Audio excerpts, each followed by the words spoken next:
Konnichiwa minasan, selamat datang diucapkan untuk anda yang mengikuti sesi ini secara langsung dan juga anda yang menonton setelah live stream ini berakhir ke sesi kolaborasi SEPARATION bersama laman Pop Culture suka ramai Buzz Pop TV. Seperti biasa saya Kuda Bahari itu dari laman blog SEPARATION bersama para panelis dari Buzz Pop TV yang akan memberi reaksi dan ulasan episod 20 hingga ke 26 pretty much di second half of COUR 2 BLEACH, Thousand Year Blood War, The Separation yang selama ni disiarkan di laman streaming Netflix. Actually, still is being streamed on Netflix.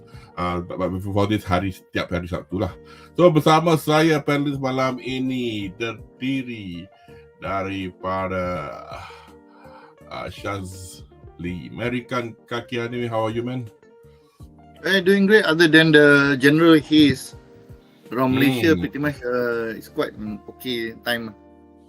Ya, batuk-batuk bercakap tadi kan. And then juga our brother Izquierda del Diablo, Jamarasan. How are you, man? I'm good. Relaxing this weekend. Rehat.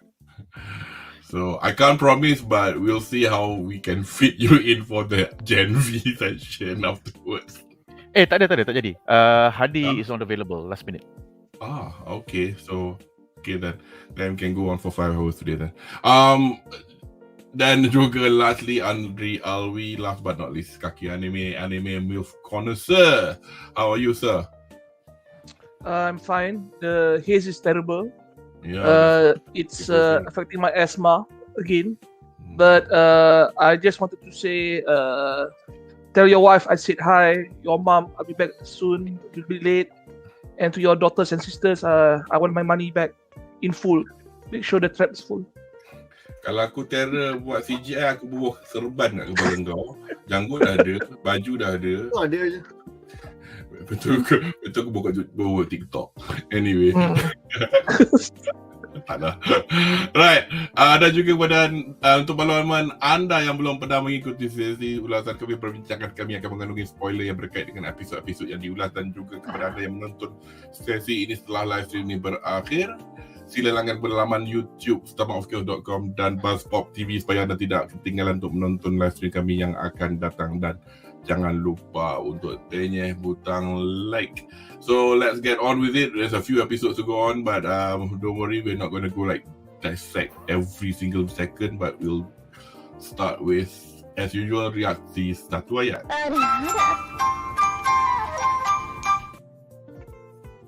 Okay, reaksi satu ayat.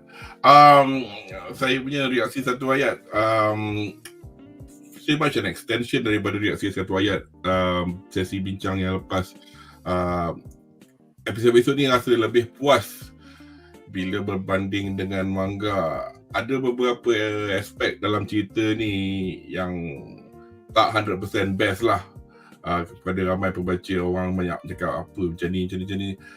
Kita dah nampak dalam COUR 2 ni dia orang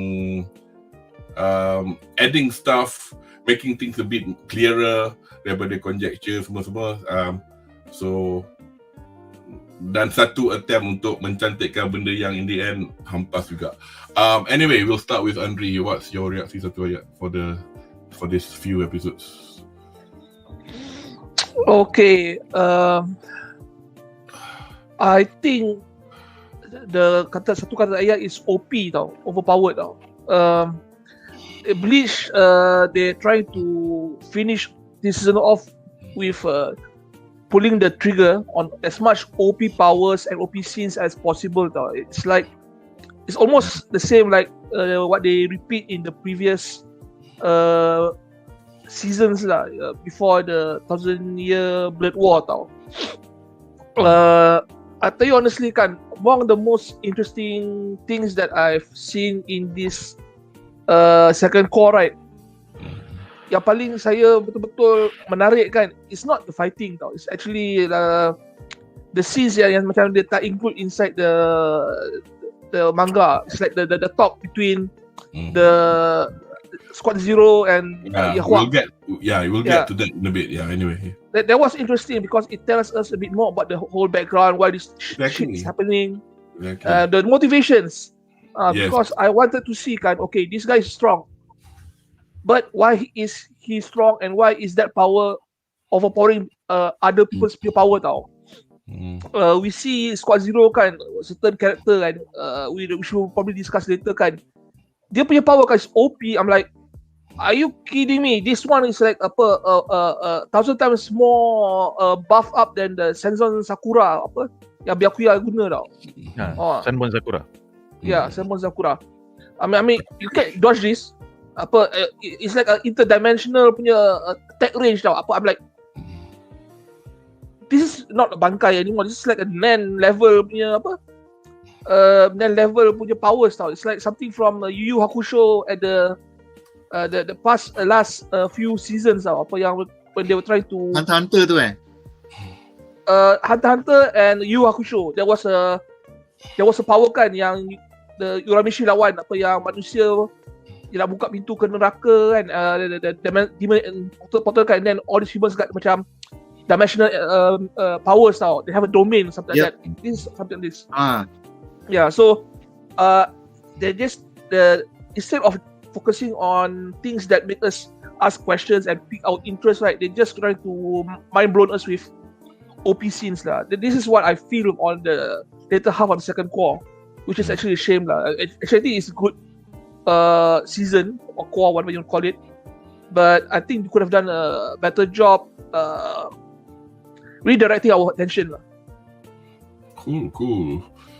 Shaz, what's your thoughts? Reaksi satu ayat anda. The whole thing has too many reversal into reversal. Lepas tu dia punya plot development tu tertiba je. Oh, sebenarnya kan korang tak ada kuasa. Then the other guy pun, no, actually engkau yang tak ada kuasa. So macam like, this is like a wrestling punya show with like no, character growth. Tiba-tiba I'm just stronger than you. Simple as that. All this time your efforts were meaningless. So it's done better this time because it's not stretched out. But it's consistent lah with the older series punya character development. So aku rasa dia dah tak reti nak prepare characters differently kalau you compare it to other fighting styles. Dulu Jama pernah cerita all this, but fighting style tu dia main in different anime lah. But generally, if you like that kind of oh my god, what just happened punya reversal style of anime fighting shows, then it's a great thing. But if not, then macam like reversal lagi tiba-tiba from nowhere, and then suddenly a double reversal, macam like it gets old very fast. There's too many fight scenes here, but nanti when we get to the please, if you don't mind, just illustrate which bit of the fight yang you tengah cakap ni. I tengah fikir yang mana yang reverse, but there's too many fight scenes. Okay, anyway, Jabal, your reaksi satu ayat. I think it's alright. One thing that Thousand Year Blood War did for me was visually adapting manga panels and then animating it. Jadi aku last time yang aku attend kita punya bedah ni masa Core 1 punya ni, benda yang aku puji Kubo is that dia punya silhouettes, dia punya character design is his strongest point, to the point that Bleach ada macam a bit of like, bukan fashionista tapi macam they look great as figures and they can be something that you can use to show fashion lah. Sebab Kubo has a very good aesthetics with regards to designs. As in just to steal the podcast from Trash Taste, Bleach got drip, but that's about it lah. Anyway, go ahead. Yeah, I mean like, and then a lot of that fashion sense is very nice to see. Jadi bila engkau tengok Kubo punya strokes on the page that especially from Hueko Mondo leading punya arc going into this, kau nampak dia punya lines are much more cleaner, and then bila kau tengok the designs are much more sharper, and then bila kau tengok benda tu di animasikan, dia jadi cantik lah. So that's the best thing that for me in Core 2 ni, sebab aku rasa macam the story is set. There is nothing much Kubo can do. Like even if he, had an epiphany 5 years ago and said, if I have a chance to do the anime, it would be a complete departure from the manga. It would be close to a betrayal to the fans that were loyal to Bleach, regardless whether they liked it or not lah. So as much as he wanted to change it, dia tak boleh tukar. And I feel that Kubo as a storyteller is pretty limited. Jadi kalau dia nak tukar pun, dia tak boleh tukar banyak sebab cerita tu still cerita yang sama. And the plots are just dah preset dah. So he just had, kalau dia nak tukar pun dia boleh tukar scenes, babak je. Tapi makes not much of a difference. So there's no point wasting time to go through all that stress all over again, and then create something that there might not be any guarantee that people will like. Especially benda ni dalam kan. So aku rasa macam that's my take for Core 2 lah. I think I just enjoyed it visually. Tapi I got tired of it lah. I think this is very interesting. I never got tired of DBZ until it ended. Majin Buu punya arc tu, I never got tired of it. It might not be as interesting, but I never got tired of it. Super was really tiresome for me. But Bleach, the moment it got past the Aizen punya arc tu, dia dah nampak dia meander gila babi. Like at least DBZ going into the Majin Buu arc, it was a reprise. It was like, okay, this is the last hurrah. It had to be an alien with magic, because kalau alien yang pakai ability, siapa nak lawan Goku? They're too strong. So kena pakai magic yang boleh hypnotize and all that shit. So there was something more at stake. But at that point in time, because of how Dragon Ball Z brings in new enemies and new villains, we never really needed to care about where Majin Buu came from and where the creators of Majin Buu came from. That was never about it. That was never what it was all about. Tetapi dengan Bleach ni, because the payoff was at the end, kind of like Naruto, where okay, the payoff adalah Madara nak datang balik. So Bleach, the payoff is Yuak nak datang, and Yuak is the guy that tells you what is the relationship. It's the arc that tells you the relationship and the dynamics between the Quincy's and the Shinigamis kan. So Dragon Ball Z never had that. Dragon Ball Z was like, okay, the biggest villain dah kalah, the next one siapa? And the next one too doesn't need to have something to do, or doesn't need to be a continuation of the previous big bad. Which is why Dragon Ball Z kau tak ada feel bad tau. It might not be wow macam Naruto punya ending, but macam okay, it was satisfactory. Tapi Bleach you ada macam okay, build up, tapi you tak flesh it out. And then macam it was underwhelming. And then sekarang bila kau dapat the anime, it's just a matter of filling in the spaces lah, or the gaps. So for me, that I had no expectations lah. So for me, my review was that I enjoyed it visually, but there were things yang the moment you fill up the spaces to give it to add more, to flesh it out more, lagilah kau nampak macam okay lah, Kubo memang either you were really tired and uninspired, or this is you're a limited storyteller, but you're a great designer. You design really great characters. Fair points. Right, so we'll get on with aku dah mampus lah. Okay, we'll get on to the segment kita yang seterusnya, which is basically we're going to do the 7th episodes. Bermula dengan episode 20, I Am the Edge.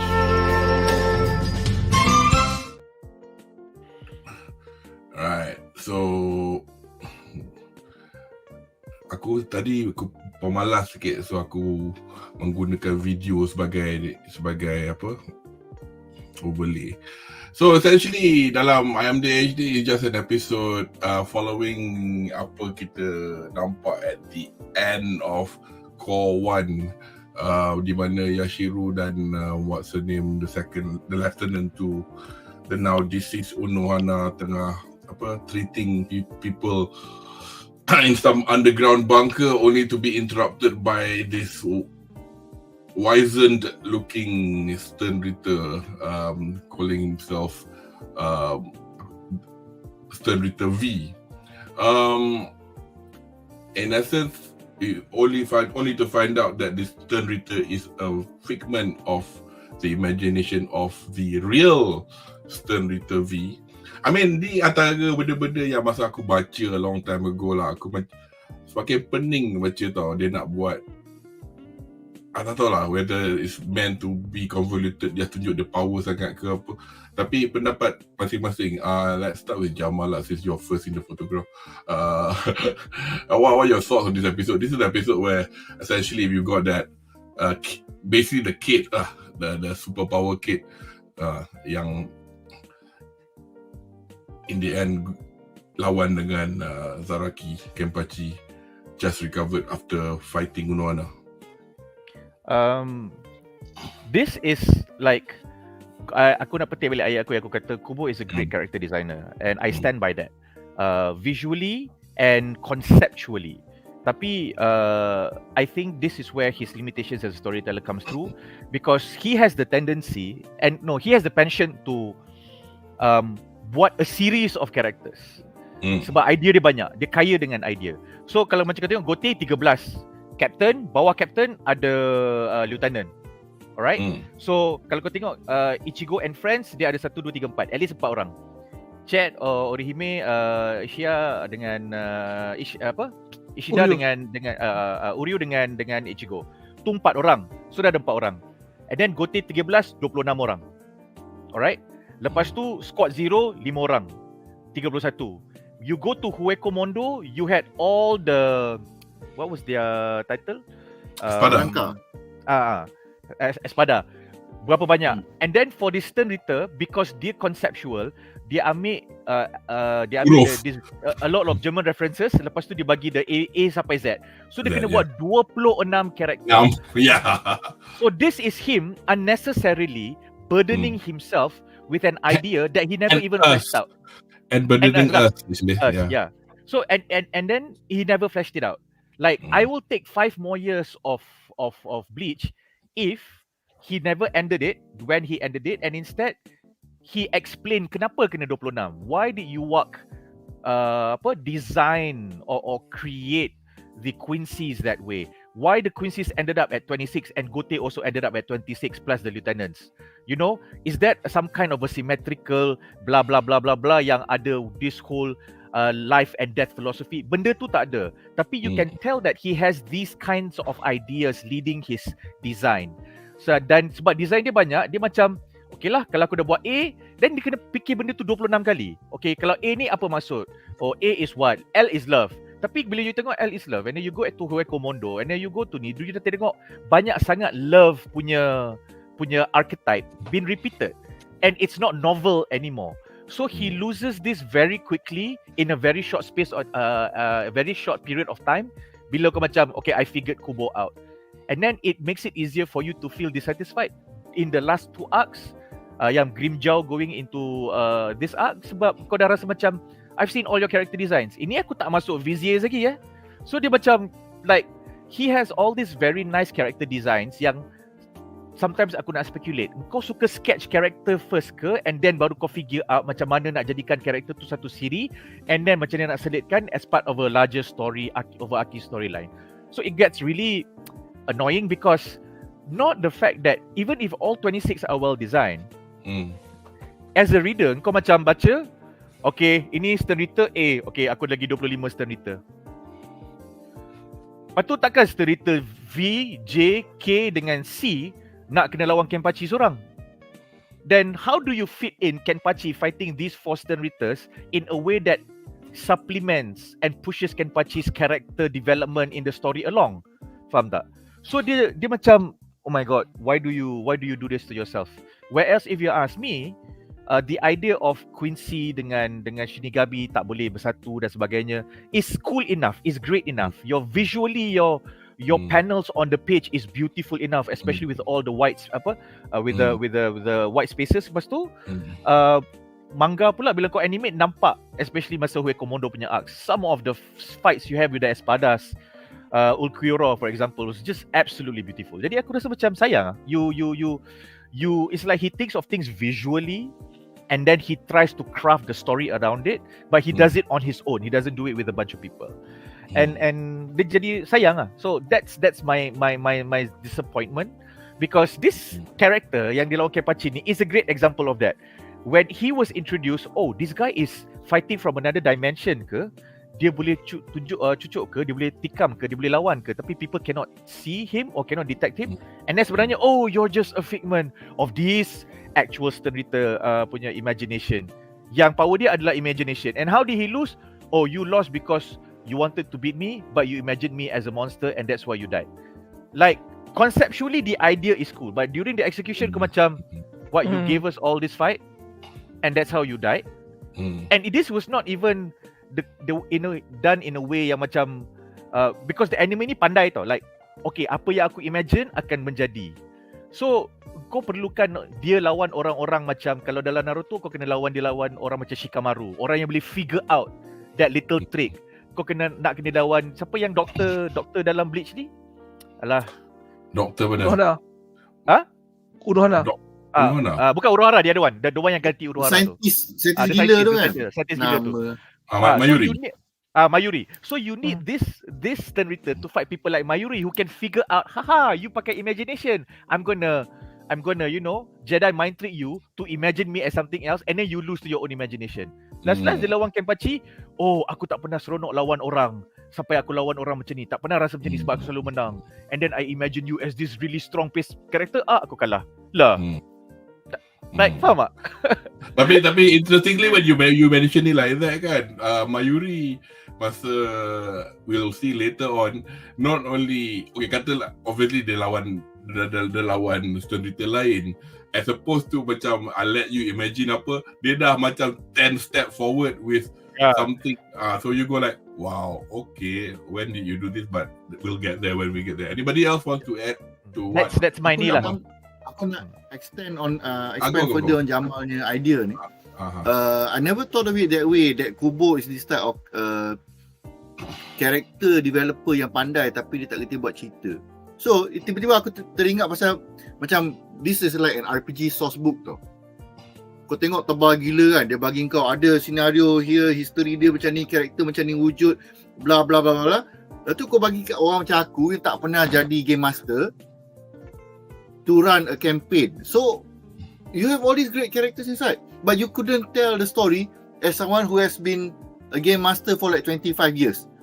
The difference in of this source book in his hands will be significantly higher.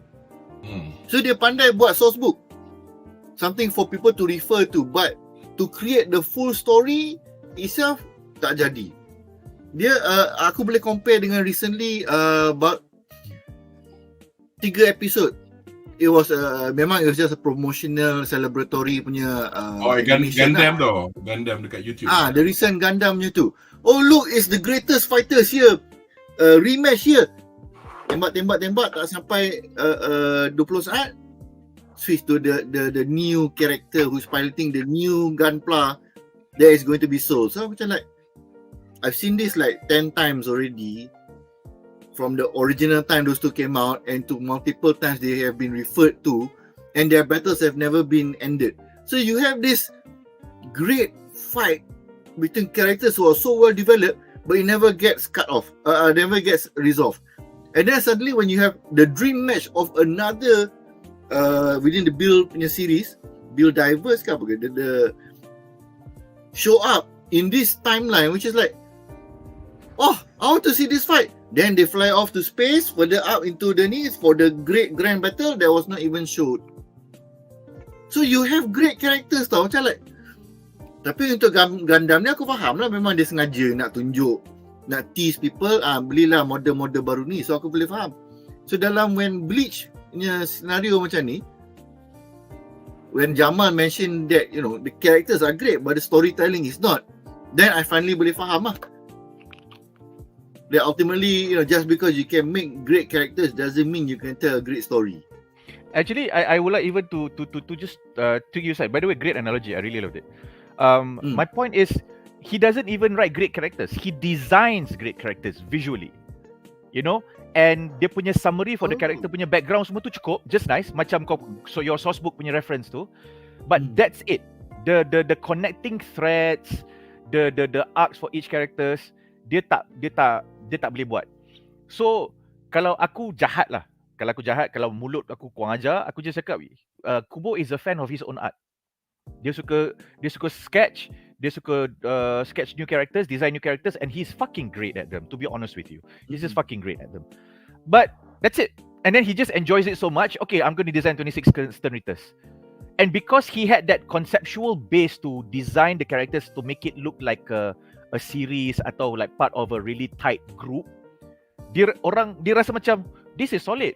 Yes, the base is solid because you are designing it based on a concept. So every character ada uniformity, tapi dia ada ada a lot of individualism. Great. But there's only so much you can do. And the moment you do 26 Stern Ritters, Stern Ritter yang fire tu apa?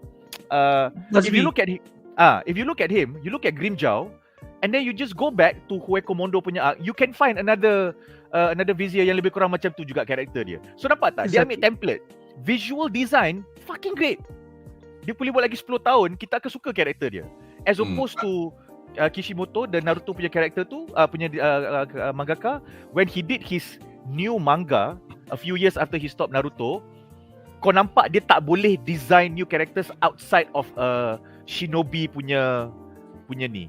That's not him. But in terms of fleshing out that one big story he had with Naruto, it's fucking great. So this is Kubo punya weakness lah, which is sayang lah. Because it's like, okay, kau nak repeat berapa banyak kali template ni, archetype ni, berapa banyak kali kau nak repeat, Kubo? So macam, it's quite sad. Andre mentioned this already when we discussed it, Andre. Remember you said when we were discussing the first half of the core regarding to how they design for Basby was like, and he was Grimjaw diet. Grimjaw. Yeah. And then you know what? Itu dia macam just because we have siapa nama dia? Siapa yang pegang Zabimaru? Selalu lupa nama dia. Him as well, Renji. Renji. Just because you have a Renji on the good side, you need a Renji on the bad side. Yeah, on the bad side, yeah. So you got one Renji for the Espadas, you got one Renji for the don't forget, you also have a reserve Renji in the form of Ikaku. Betul? Betul. Sebiji. Then for the longest time aku ingat Aizen join dia orang tau. Dia Yahawk team. Ini bukan Aizen. Lalu tengok power dia lain. Ini bukan Aizen. Dia punya drawing biji. The team that went up to I see. That you're talking about your Hajvals, is it? Yang blonde second guy in the team. Yeah, because the thing is Kubo, bukan dia repeat dia punya designs. Bila kau buat karakter kau banyak, eventually you come to repeat certain things that you know you're particularly great. So dia jadi repetitive. Katakanlah dia tak buat 26 Stern Ritter, mungkin tak have gotten the depression. Kita tak rasa begitu. Exactly. Faham. Yeah, I agree with you actually. Like that was like 26. Even when he tried to kill some people off early on, still there's too many of it, and then it ends up tu lah. The beauty of it is that we can like pretty much finish this quickly.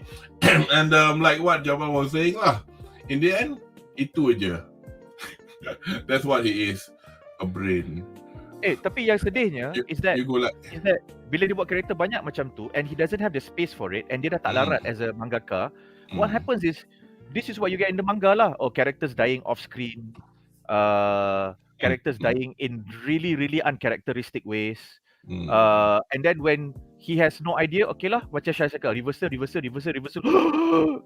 Kalau karakter tu dia tak inspired dapat reversal punya ni, tak apa, Stern Ritter lain datang tolong bunuh ataupun Shinigami lain datang tolong bunuh. That's it. Right. Okay. So I think itulah just to conclude this episode pretty much. Hold on, I haven't given my 2 cents yet. Oh, you haven't yet. Go. Yeah, to elaborate on what Jamal said, right, yang Kubo ni is a fan of his own character design kan. I agree. And he's especially a fan of Zaraki for some reason now. He's the dullest character of the Gote 13. And he focused a lot of things to make him the coolest tau. Seriously. This guy, he kill off Unohana tau, okay? Yang sangat ada mistik, yang ada it's very Yeah. intriguing character. Very intriguing, very mysterious, but for the sake of, we have to make Zaraki this big badass who's a killing machine, right? We have to kill off Unohana.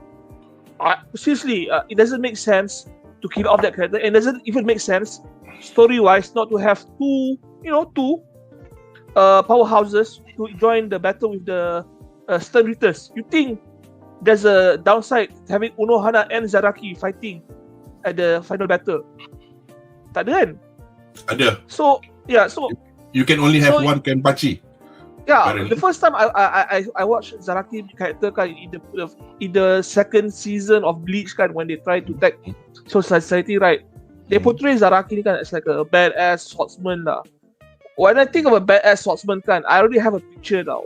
It is not our fault of Kubo at the time, but we had a very good show in the 90s called Samurai X now. Okay. Yes. We have Shishio, we have Aoshi, and that Christian leader tu yang Hitami Tsurugi punya master juga. These are all sword masters who are all badass because they have technique, or at least kan a special style. But Zaraki just swings the sword with yang pedadah retak, and for some reason that's enough for him to become a captain. And right now they try to make him like total badass after killing Unohana by having him fighting several Ritters. It's not annoying as it is frustrating because they're putting all this effort macam taruh air kat keladi tau. It doesn't actually improve his character at all because he's a dull character. Even his hairstyle tak berubah tau.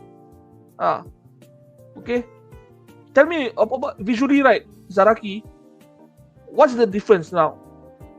Seriously, compared to his enlightenment masuk the cave of trials with Unohana, I don't see any improvement. Apa dia? He became more what? Moody? No, listen.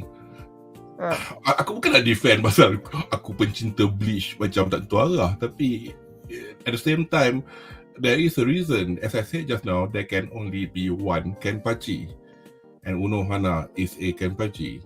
So until she dies, Zaraki can be a real Kenpachi. Dia bawa nama tu.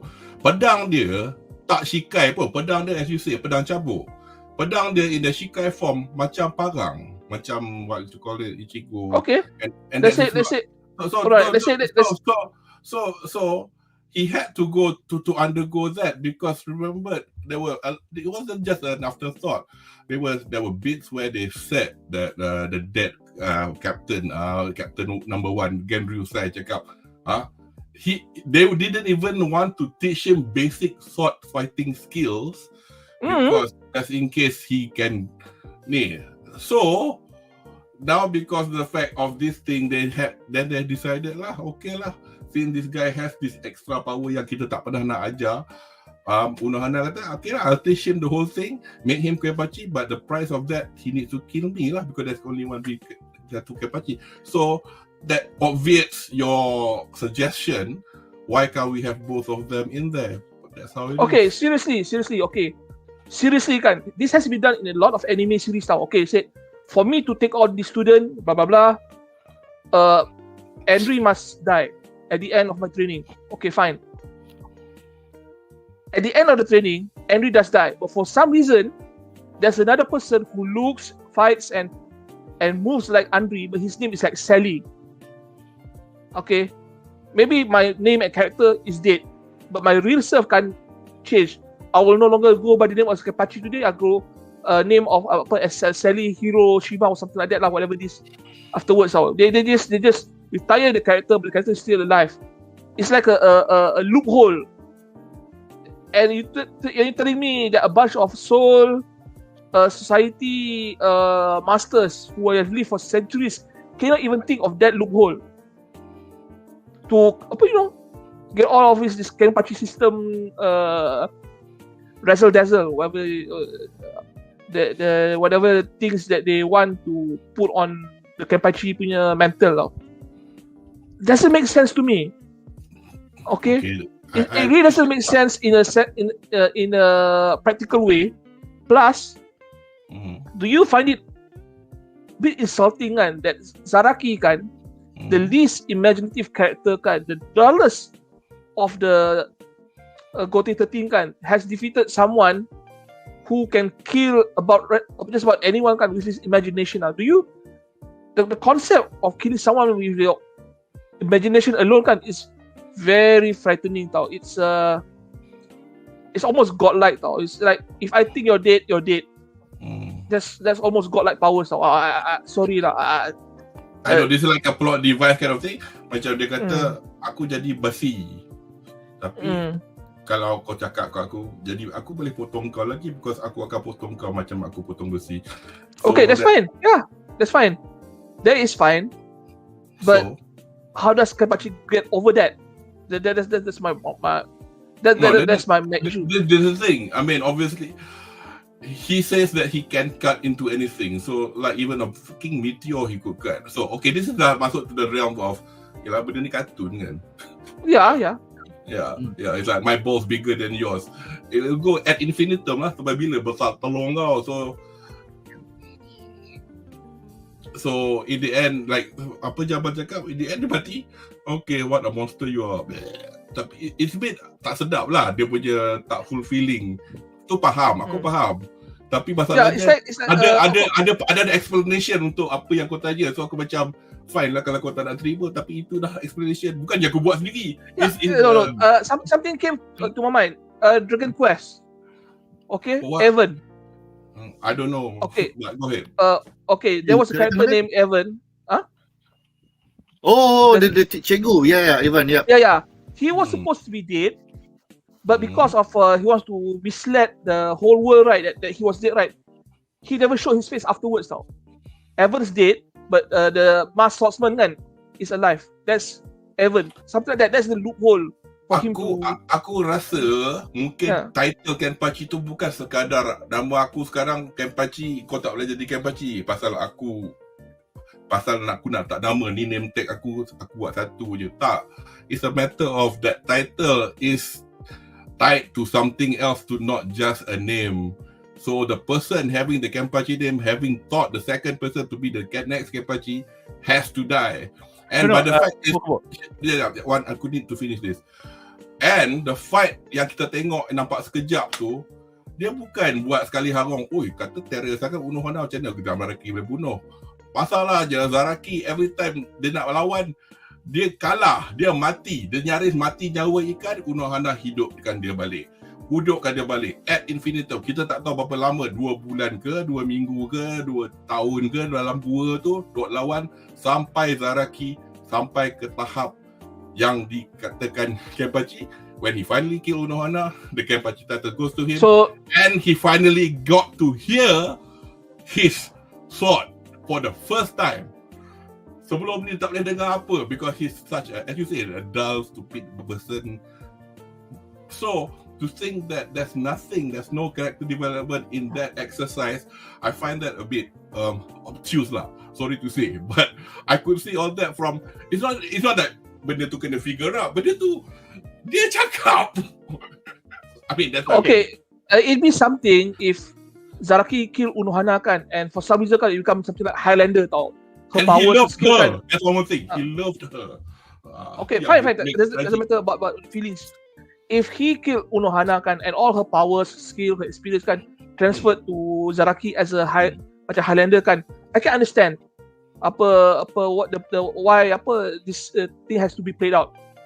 But here's the thing tau, like what you said kan, the reason why Zaraki was able to be that strong kan, is because of his macam almost Saiyan punya factor kan, hampir mati, hidup balik, kuat balik. It's because of Unohana reviving him for God knows how many times. So, if that's the case kan, shouldn't he keep her alive as long as possible so he can actually become as strong as possible until he's very sure that he can actually slay everyone in the Sterita? I think at the end point when Unohana died, that is the point that you're referring to. Because bearing in mind, up to now, he's just fought that.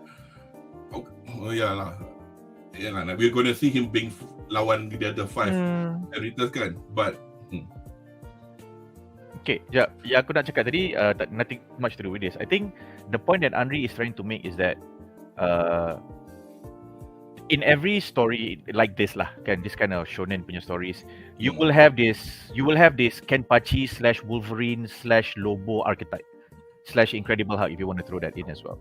So you kena ada this archetype yang not necessarily big dumb, tapi dia big, dia just very, dia keras lah, this kind of very rough characters. Okay, a nice example where this kind of characters are done very tastefully, celebrating the archetype tapi they still fresh is Jujutsu Kaisen's siapa nama dia, selalu lupa nama dia. Gojo. Bukan Gojo. Bukan Gojo. His name is not Gojo. This guy. Your Geto. brother. Geto. Is it? Yang boleh tepuk tangan lepas tu tukar location tu. So the point that Andri is, okay. So the point that Andri is trying to make is, the first one that I want to say is, the point that Andri is trying to make is, you create this kind of archetype punya characters, you give him Kenpachi. The issue is not whether Kenpachi is his name or is a title that he has to inherit. It doesn't really matter. But you create such a boring character macam tu when you don't really flesh out the character, and then lepas tu macam kau cakap tadi Kudo, the story is not even narrated. Dia just bagi macam tu je. Okay, Kenpachi ni sebenarnya title, dia kena lawan Unohana has been saving him, and Kubo has this very annoying style of telling all this in flashbacks. But the flashbacks is happening when they are fighting. So in the present, kita macam tengok, asal tiba-tiba Kenpachi lawan Unohana ni? Oh, ada serious. Lepas tu Unohana drops a bomb. Okay, next issue. And then and then for the next few issues, kau follow je that bomb. Oh, this is the story. And then he tells this in very, very convenient, read lazy style where, oh, Unohana bagi satu ayat, Kenpachi bagi satu ayat, Unohana bagi satu ayat, Kenpachi bagi satu ayat. The next 4 pages are just panels of them fighting, and then some cool special move. Lepas tu macam, okay, Kenpachi menang atau Unohana menang, Unohana bagi one big statement, and then you figure it out. Now that's his storytelling style, fine. Be that as it may, criticisms or not. What happens to Andri is that bila dia tengok, oh, Kenpachi is just another character yang macam ni. Kalau lawan Unohana, okay, you say something, Unohana say something, you don't really flesh it out. You think that it adds mystique and you know it's very intriguing because it's so mysterious, ayat tak habis. And then bila tunggu lawan Yuak, and then Kenpachi needs to power up, he doesn't know how to power up, dia dah kena belasah dengan 8 stern liter, Unohana datang, this is the last time I will revive you because there will be no next time. After I revive you, we will fight for the last time, and then you will inherit the Kenpachi title. So for people like me and Andri, kita macam, oh, okay, so this is it lah, kan? But up to that point, we do not see any development from Kenpachi. So you can't necessarily say, oh, this is us telling you how Kenpachi is Kenpachi by killing Unohana. Alamak.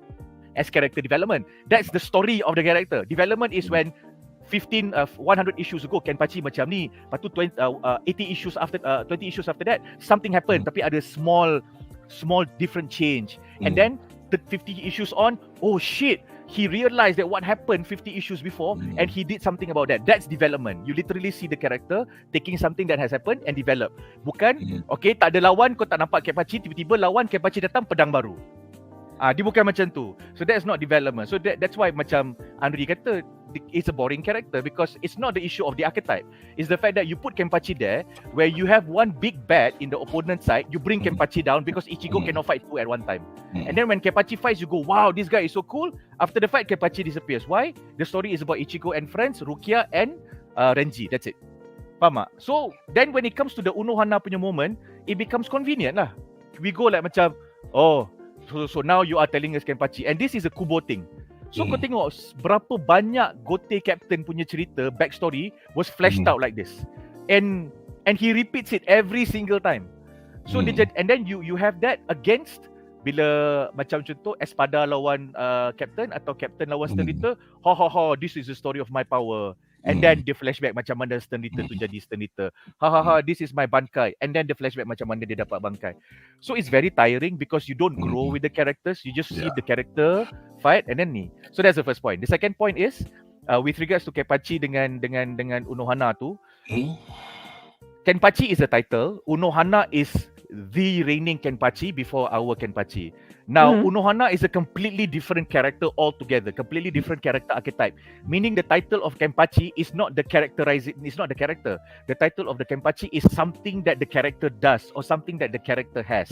And you can see that quality can be possessed or can be obtained by both a character looking like Kenpachi and a character looking like Unohana, which is very different in totality kan. So sekarang Henry's point is that kau dah ada character cool macam Unohana yang still boleh jadi ganas dan ya Allah, ganas gila babi macam Kenpachi yang macam Lobo/Wolverine ni, then you are wasting the manga where you sacrifice a really intriguing character like Unohana just because she had to pass the Kenpachi punya title to Kenpachi. So like an example that I would suggest to change this would be Unohana is Unohana because satu dia boleh rawat orang, that's her power. But she is also Kenpachi because her ability to rawat comes from her proximity to death. Dia memang suka bunuh orang. Dia ada bloodlust. That's why she became Kenpachi. Because every iteration of the Gotei 13 kena ada satu Kenpachi. In this current iteration, it just happened to be Unohana. So when Unohana took in Kenpachi, lepas tu okay, aku revive dia, aku jaga dia dari kecil, and then sebab aku rasa dia boleh ganti aku, boleh sampai masanya nanti. And then what happens is bila Kenpachi defeats Unohana, you don't lose Unohana the character, but you lose Unohana the captain, because she cannot rawat people anymore because her bloodlust has been absorbed by Kenpachi who killed her. Then it becomes very compelling because macam we still have Unohana, tapi macam she is not the captain anymore. Then you have a moment where she goes to her lieutenant, Captain Unohana, I'm not your captain anymore. And I cannot treat these people. You need to step up because now Kenpachi is not me. Kenpachi is Zaraki. Then I will then naik jadi administrator. Then it becomes really compelling because you put stakes to the character. Because you give the stakes to Kenpachi to become a great character by killing Unohana. Tapi what about Unohana? She's the captain. Dia bukan macam some random NPC. Dia captain. So nampak tak? Kau buang a nicely designed character with a great background. So this is Kubo lah. Faham tak? So it's not Henry's problem or Henry's fault for not understanding it. He does. I'm not saying. I'm only explaining the question that he asked. Because he made it sound like the question has no answer, no validity. Itulah. You're right in this side. Aku faham. That's why I just didn't say anything. I waited for until both of you to finish. But this is Kubo lah. And this is interesting. Kita yang sayang Dragon Ball Z akan kutuk Dragon Ball Z.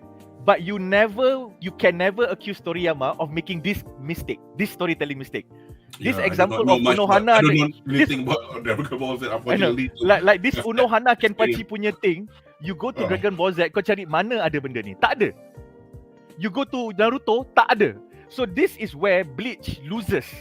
Like sayang ah. And this is also funny because you will passionately debate about this, which says a lot about Kubo punya creation. And I've said this the last time.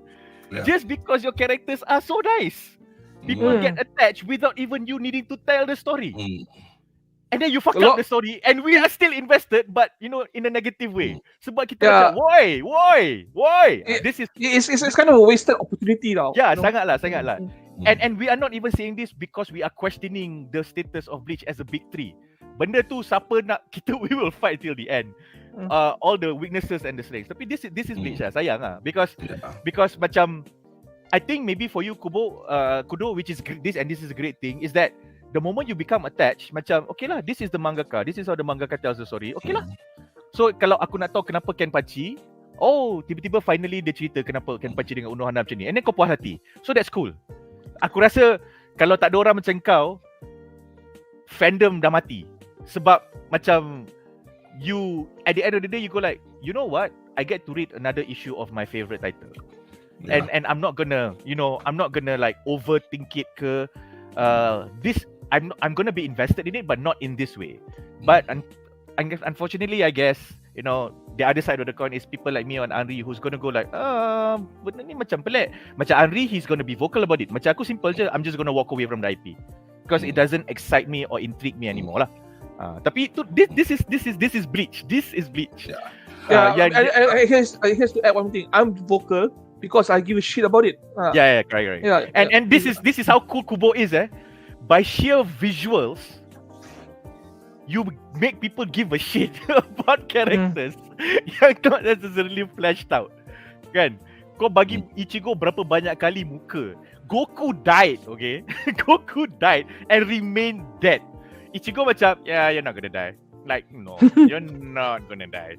Yeah. Tangan tak patah Tangan tak pernah patah. Aku dah add one more thing lah. I mean, one more thing. I mean, as I said, aku hanya explain apa yang ditanya. So, apa yang ditanya, aku jawab. And as you all eloquently said for the past 50 minutes, it's a Kubo thing. And get ready for this.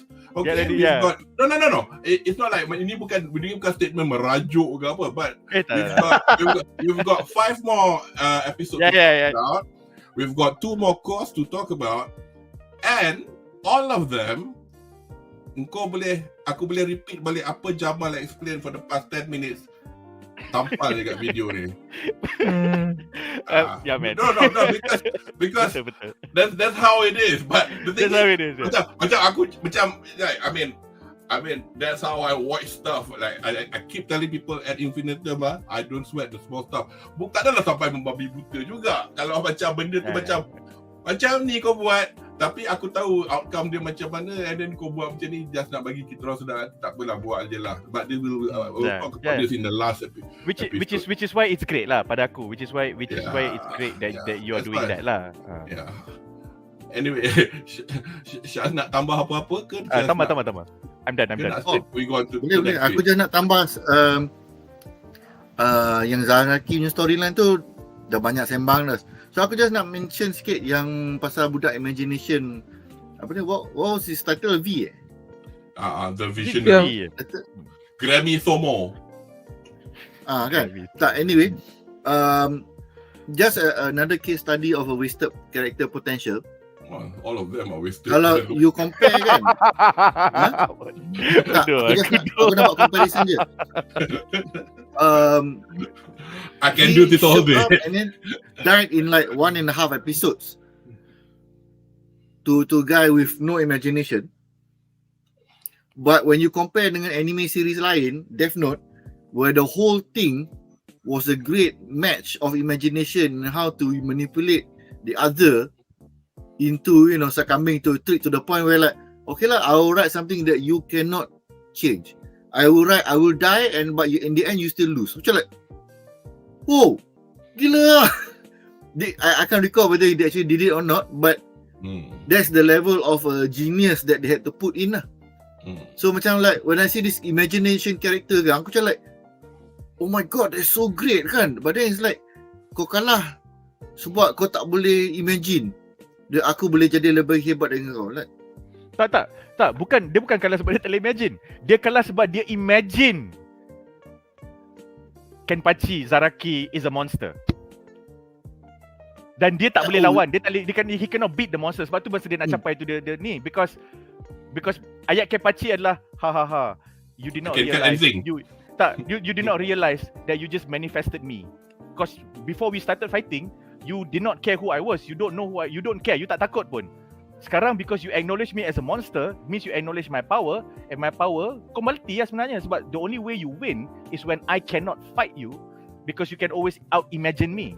Now you just imagine me as the biggest baddie that you are scared of, tapi somehow or rather you pun dah terkena tempias bloodlust aku. So macam tu je ke? Sebab the reason why aku petik benda ni is because peak Bleach for me was when Mayuri menang lawan the Espada. That was peak Bleach for me. Yang dia cucuk jarum tu, every second is 1,000 years. Aku macam mind blown gila. Macam wow, like how sadistic are you, man? But yeah, that is peak Bleach for me. Like damn son. So that is Bleach's Shikamaru lawan menang lawan siapa, Akatsuki tu. That is for me like the equivalent. So daripada situ, lepas tu kau create character Starita V ni, lepas tu dia kalah dekat Kenpachi sebab Kenpachi ni monster, tapi aku nak lawan monster ni. Tapi kerana aku dah imagine betul kau ni monster, aku kalah. Aku mati. So macam lah. Okay. But on imagine. I tak akan argue. Okay, but that's it. It makes perfect sense on paper. Kenpachi is the Incredible Hulk, Lobo, Wolverine. Kalau kau nak kalah, kau tak akan boleh kalah kalau kau lawan Lobo, another Lobo, Hulk or Wolverine. That will be fucking boring. So, on paper, yeah, I'm gonna make you fight somebody that can outbrain you. Betul? So, but how would you win? By making this person who is outbraining you a kid. So he makes childish mistakes because they're confident. On paper, that works. I am not lying. On paper, it works. But Kubo is Kubo. He does the execution. Ta-da! And Kudo likes and buys the manga. Hey, kita semua kat sini sebab kita suka Bleach. Bukan suka kita. No. I'm just being facetious. Yeah. Yang bujang imagination tu could imagine himself is like, oh my god, this is just like the fairy tales where I'm the heroic knight. Now the monsters appeared. I will summon the great magical items, macam blah blah blah blah. So macam like, yeah, I mean, Kenpachi could have been like, your imagination is great, but you could not imagine how strong I was, and then he smashed through. Macam like, yeah, correct. Oh, that's then that has value. That whole imagination thing has value. So budak tu dia tak kalah sebab dia kalah sebab dia inexperienced. Dia bukan kalah sebab dia naive nak mati. So, yeah. That's a good point. I agree with Shaz. Yeah. Okay, let's get on to the next episode. I mean, essentially, even when I was reading this 26 flipping stern readers, they all got their unfortunately annoying explanations. So get ready for it. So let's get on to segmen kita yang seterusnya, which is episode 21, the Headless Star. I think the most striking thing that happened in this episode was immediately after the death of the V, Yachiru disappeared, the lieutenant. There were a few clues already early on masa dia lawan Unohana, tapi pada that time aku buat the association pasal aku dah baca manga, tapi benda ni masih lagi tak explain secara satisfactorily among fans, or whether by people who seem to have delved into it really crazily. So whether or not this will be one of the other bits where, like, Kubo will add an explanation to help people like us understand it a bit more. But apakah teori Yokohama anda tentang where Yachiru is, Andri? Yes, okay. Shazli, tak. You went. Let me just bring overview lah. Yachiru is also one of the characters in Bleach where I can't seem to have any long-term attachment when it comes as a fan lah. It's apa nama Nene, the dull-looking assistant for Mayuri? She's more interesting than Yachiru, and she's dull-looking as fuck now. Yachiru tries to be funny, but it doesn't actually hit the targets. But that said, you ask me what I think about Yachiru kan. I tengok Yachiru interaction dengan Zaraki kan over the years, right? I always thought kan that she is related to Zaraki kan when it comes to dia punya background tau, macam dia punya bangkai tau, like a missing component tau. If you realize or you tak tengok Dragon Ball kan Z, okay, in Dragon Ball Z kan, the Buu character right, become stronger once dia separate dia punya good self dengan bad self tau. Okay, component dipisahkan, and of course the evil component is very very strong, much stronger than the combined parts tau, because he has no limits tau. I think Yachiru kan is perhaps Zaraki punya bangkai, or Zaraki punya innate punya, bukannya nak kata imagination, innate powers kan, given given form tau. Because I believe Zaraki kan, as dull as a character as he is kan, I think this is what is part of this probably comprised of tau. I mean, for him to actually absorb, get rid, or Yachiru transcend kan, apa, at the end of the day kan, she has to disappear. So I think that's the character. I think she's the missing piece of apa Zaraki kan. Dia become a complete ultimate warrior lah. Dia punya bangkai or whatever it is lah. It's one of those things lah. Yeah. Anybody else? Because anybody else got any Aku ideas? sangat berminat dengan Anri punya statement tu. That means you are referring to Yachiru ni sebenarnya adalah manifestation of Zaraki punya sword punya, the soul of his sword. So now that he has finally awakened the Shikai, so Yachiru will cease to exist.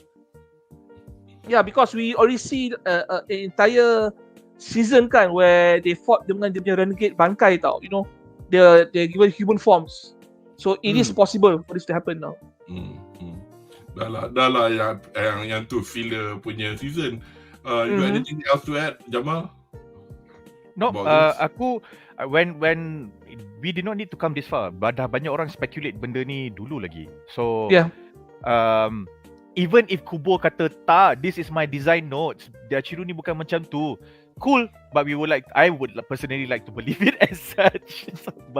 Because I feel that conceptually it's perfect. Because bila kita tengok flashback on apa nama ni, Zaraki punya history, punya backstory, kan he was killing people and then he was very very young. And I feel that if Yachiru is not even a manifestation of his Zapanguto, Yachiru is a manifestation of his lost youth, of his lost innocence. So and then benda tu, the moment he started holding the sword and he started becoming a Shinigami, the manifestation took shape, took form.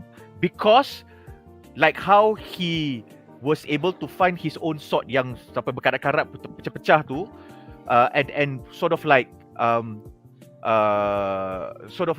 focused everything about his being onto the sword. The more he did that, the more Yachiru manifested lah and found a form. So he always need Yachiru because that was how he keeps in check with himself without him realizing, sebab dia tak sedar benda tu.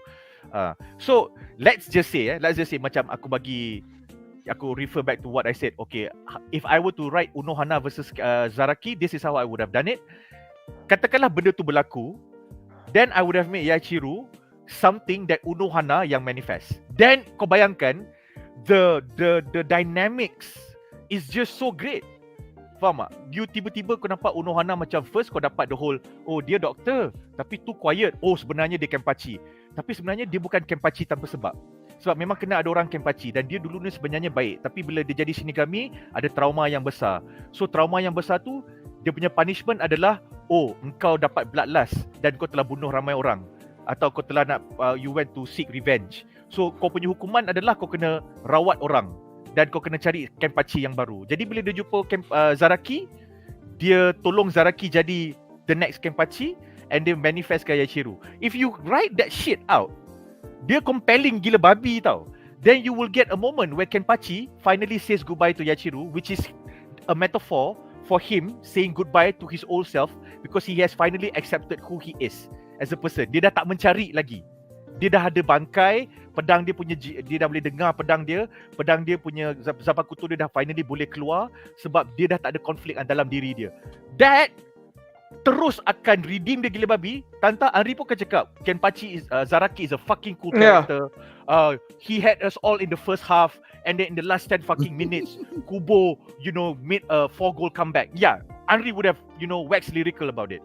And if that were to happen, any shit about Bleach punya final arc ni orang akan maafkan because nobody would have expected Kubo to give Zaraki so much depth. Tapi this is us talking in hindsight lah kan. How many years after Bleach has finished. So susah lah. But yeah, this is it lah. This is, aku percaya macam tu. I don't care if Kubo says no she's not. She is just the Soul Society punya manifestation nak teman Zaraki sebab Zaraki punya dia tak dengar Zapankuto dia. So he needs a lieutenant to help him out. I don't care. I just think it's way cooler if she is a manifestation from something inside of him. And it looks so great. Dia budak kecil Kenpachi besar gila. So it's like that juxtaposition so cool. And I agree with you, and I got a feeling also tak adalah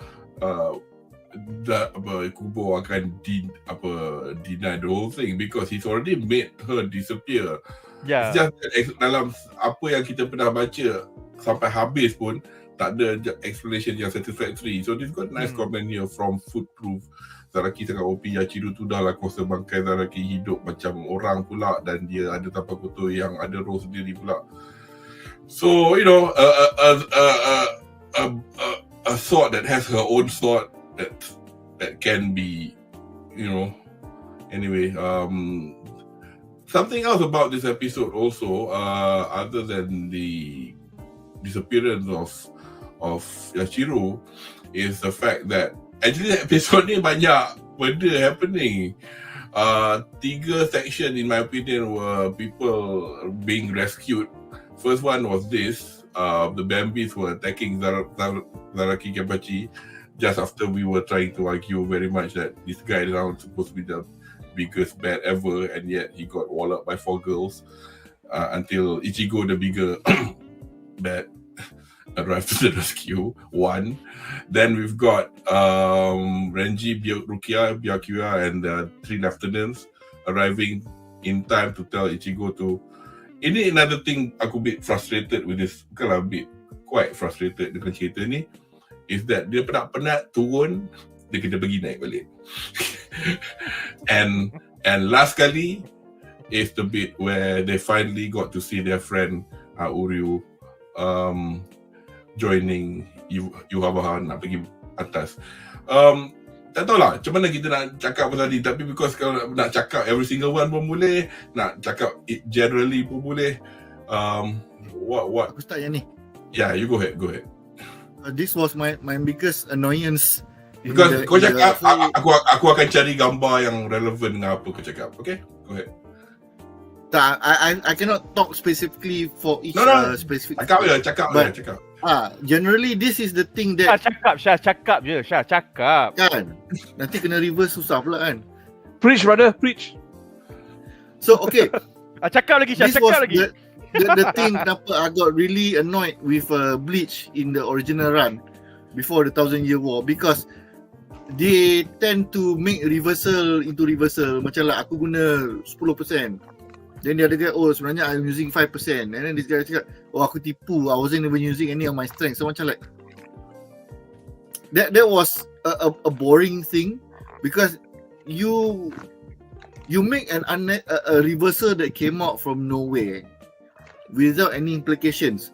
Now, dia berbeza dengan Dragon Ball tau. Because dia punya evolution of power in Dragon Ball, dia ada implication dia. Like it drains you more, or macam siapa nama? Siapa sikit talk tu yang bukan the villain yang selalu sekarang ada golden Frieza. form tu. Alamak. Frieza. The moment he became his final form kecil tu, dia dah tak boleh go stun lah. He cannot change back to his previous forms. So it was a sacrifice made. So bukan Dragon Ball jadi kecil balik tak, itu lain. That is the next story. Itu Daima. Itu dia orang dah habis idea sebenarnya. Yeah. So kalau nak they ran out of ideas how to fight at the god level punya ni. So like okay lah, kita revert to something that kita tahu how to tell cutesy small character punya storylines. But anyway, the whole point of this is that I was hoping kalau dia nak buat reversal tu, there would be, how shall we say, consequences tau. But there's none. Ultimately, dia selalu akan jadi, oh, this group is more powerful, or sebenarnya teknik kau ni tak cukup mengatasi teknik aku, like the zombie punya fights. And then later on, oh look, zombie captain, tapi aku dengan mudahnya mengalahkan dengan ubat. So macam like So your reversals have no meaning, because the first reversal got reversed again within a few minutes. So as much as I didn't like the whole concept of reversal into reversal masa the original one, at least there was some time tau antara reversal 1 into reversal 2 into the final reversal. there was time for you to be like, wow, appreciate that sebenarnya bangkai ni baru bangkai stage 1, there's a bangkai stage 2 kind of thing, so which I never seen before, and like, oh, tapi kalau you visor, it's going to be even worse. So there was more storytelling in terms of those kind of reversals in the original time, in the original punya run. In this case, disebabkan the limits of how much episodes dia ada and how much story writing had in the manga, the reversals happen too fast. And then you're like, aku baru nak appreciate si Bambi ni punya power, dah kena lanyak.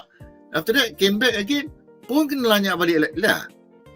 You tak sempat nak appreciate the ni lah, which is partly goes back to Jamal ni initial point. Dia pandai buat karakter, tapi storytelling dia a bit weak.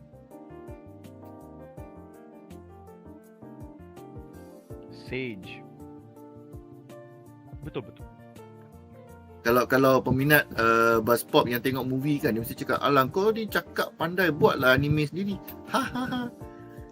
Just because we can kutuk just because we don't know how to make something doesn't mean we cannot tell it's not good. Syaz, actually the real answer to that is simple je. Kalau kau pandai buat anime, kau buatlah, pandai cakap je. Sebab itulah kita cakap. Sebab kita tak pandai buat anime. Sorry. Pandai sembang kan. But Shaz's point is correct. We are not talking about from a professional standpoint. We are talking from an experiential standpoint as fans. Tu je. So kita punya point of view tu datang daripada kita punya pengalaman sebelum ni, tengok banyak benda yang kita suka, kita pun dah develop kita punya taste, cita rasa kita sendiri. So bila kita tengok benda tu, benda yang pada kita rasa canggung, kita cakap lah. Benda yang kita rasa tak cool, kita cakap lah. Setuju tak setuju, betul tak betul, itu separate. But we cannot deny the fact that kita rasa benda tu. Tu je. So ada setengah kita ada member yang buat channel Buzz Pop. So kita dapatlah peluang nak bising. Itu je pun, tak ada apa-apa pun.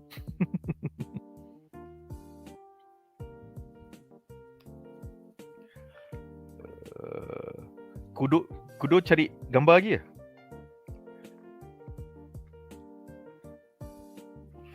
I've been talking without unmuting my mic. La ilaha illallah.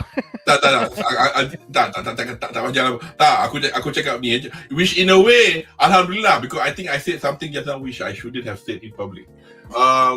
Tak ada. Jadi yang tukang buat video untuk Buzz Pop ni pun tak tengok benda lain, hence his limited panggil. Bukan nak kata limited to the point jadi peminat bodoh, tak ada apa panggil, tak boleh faham apa cerita tu macam tu ke macam ni ke. Tapi at this point of time, my big 3 experience is big 1.5. Kalau Naruto aku bertakat Akatsuki je, and then aku give up. So I can't tell anything more lah. And that experience was 17 years ago, and I can't be asked to remember anything. Where was I? Yeah. Oh sorry. Actually Shaz dengan Jamal tak ada apa lagi. Are you guys got anything else to add to what Shaz has said with regards to Andre. I'm probably gonna nak kasih apa kudo marah lagi lah, because I find this. No, go ahead. Then I'll, if you got anything that I don't agree, I will say it lah. Okay, this whole scene dengan Ichigo kan lawan dengan the Bambis kan, is pound for pound the BG Dragon Ball Saiyan punya arc tau. Okay, dia pergi tengok, aku tak pernah tengok Dragon Ball. He went to see God, train with God, and then come back from the serpent punya highway or something like that tau. He went to see the Soul King, and then he goes back, and then he had to hope that his friends can last long enough for him to arrive to save the day tau. Okay, and the Bambi is basically the genius squad tau. So Kubo is actually borrowing stuff from the senpai Toriyama.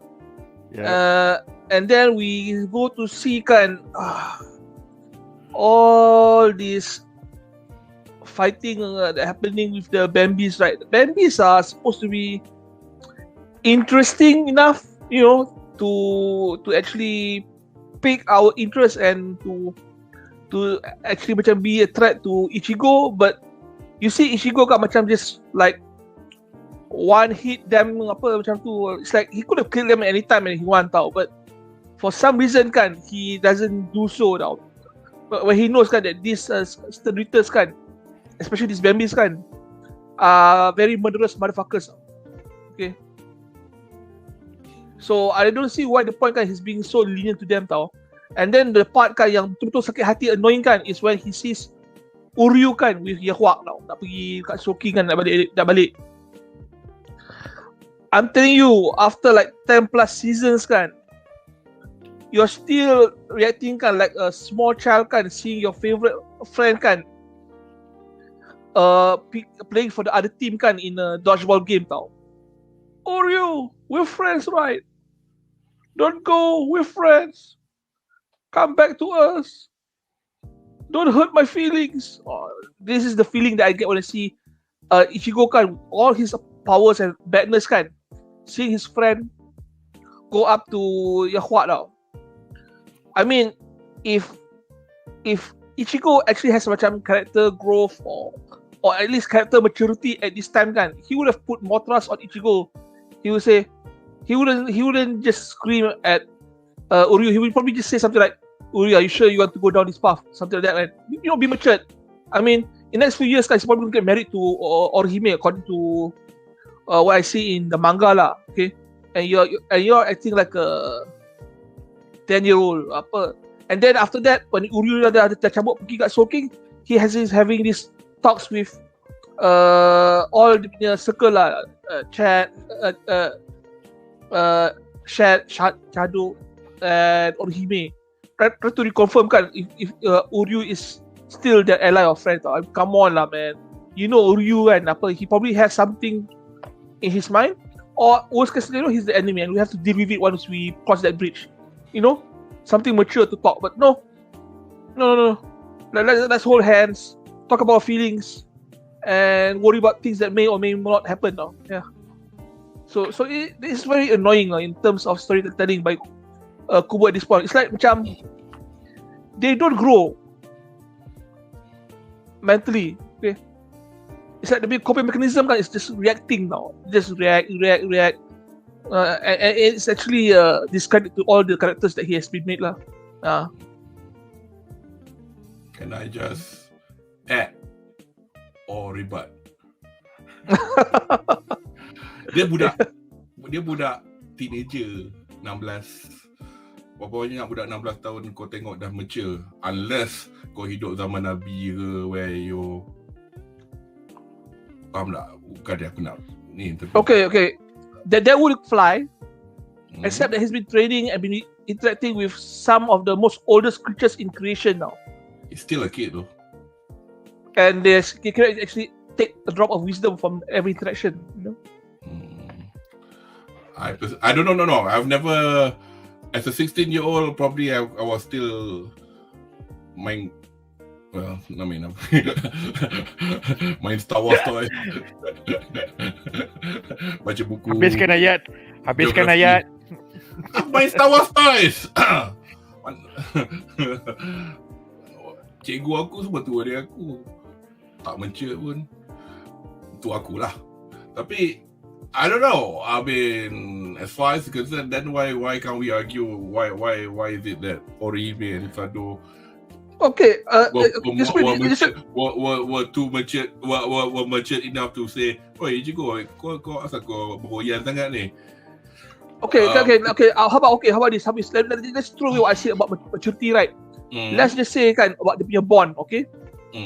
For 10 season plus kan, they have been fighting with each other. Fought with each other, side by side, against each other pun a few times, and they have established a bond. You mean to tell me kan that all this experience and bond kan means shit apa at the end of the road kan, where he cannot even put an ounce of trust of Ishida kan of doing the right thing, even though he's not telling him anything. Tapi kan benda ni bukan macam kau tengok dia dalam susah siot. Tak tahulah.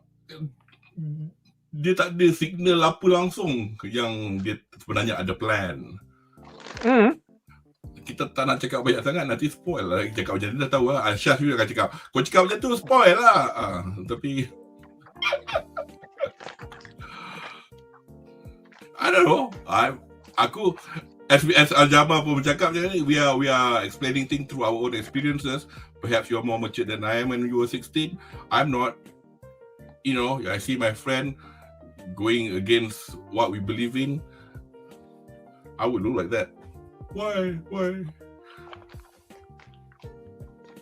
Aku tak rasa benda tu pelik. Aku rasa benda tu pelik. Aku just rasa yang Kubo did not flesh out the relationship between Ichigo and Uryu outside of whatever we see them do together. That's it. So this is us projecting lah. Alah, asal Ichigo macam ni, asal Ichigo tak macam ni, asal Uryu macam ni, Uryu tak macam ni. Semua ni kita projecting je. And I think partly is because Kubo failed to flesh out the characters. And that's why we projecting. Kalau macam Naruto, the moment you dah sampai part Naruto yang diorang dah jadi macam dah move past the adolescence, and then the great big war dah started arriving, you don't question their choices. You just don't agree with it. This is Anri. I don't think this is Anri not agreeing. Not just this. I don't think this is just Anri not agreeing with Ichigo's choices. This is Anri questioning Ichigo punya character, which is directly related to how the character was written and fleshed out. So, granted dalam Naruto tu, it had at least a couple of hundred more issues that fleshed out every single damn character before they arrive at the same age as Ichigo is at this point of the story in Bleach. So dalam Bleach ni, that is the kekurangan lah. Kita kekurangan between 100 to 200 issues of these characters just being fleshed out, their relationships and their dynamics being fleshed out. What we have is just dynamics. Kita tak ada character relationship. Kita ada dynamics je. Ichigo macam ni, jadi bila dia dengan Orihime dia jadi macam ni. Ichigo macam ni, bila dia dengan Chat macam ni. Ichigo dengan Uryu macam ni, so bila diorang jumpa macam ni, bila diorang tak jumpa macam ni. We just have that. Kita tak akan nampak yang macam bila Ichigo nak buat something, give me a scene yang kita ingat yang bila Ichigo nak buat macam ni, buat something, kalau Uryu mesti dia akan kecewa dengan aku kalau dia buat macam ni. Lepas tu Ichigo ada konflik. Yang the most that we get is Orihime teringat, how is Ichigo doing? That is not relationship. That is a character wandering or missing another character. That's it lah. So, tapi by virtue of what you've explained, which is I agree, it's not something that didn't dawn on me. This is a manga of 74 volumes that's from head to toe dah habis. And it's a given lah for me, as far as I'm concerned, that the story has to be explained unsatisfactorily, maybe. So that's why orang macam aku terima je, because aku tahu cerita tu. I agree with that. Memang for me that's how I accepted it as well. So it's nice to know Dragon Ball Z has whatever, Naruto has 3 million pages ke apa. That's fine, but itu cerita diorang. Ni cerita ni.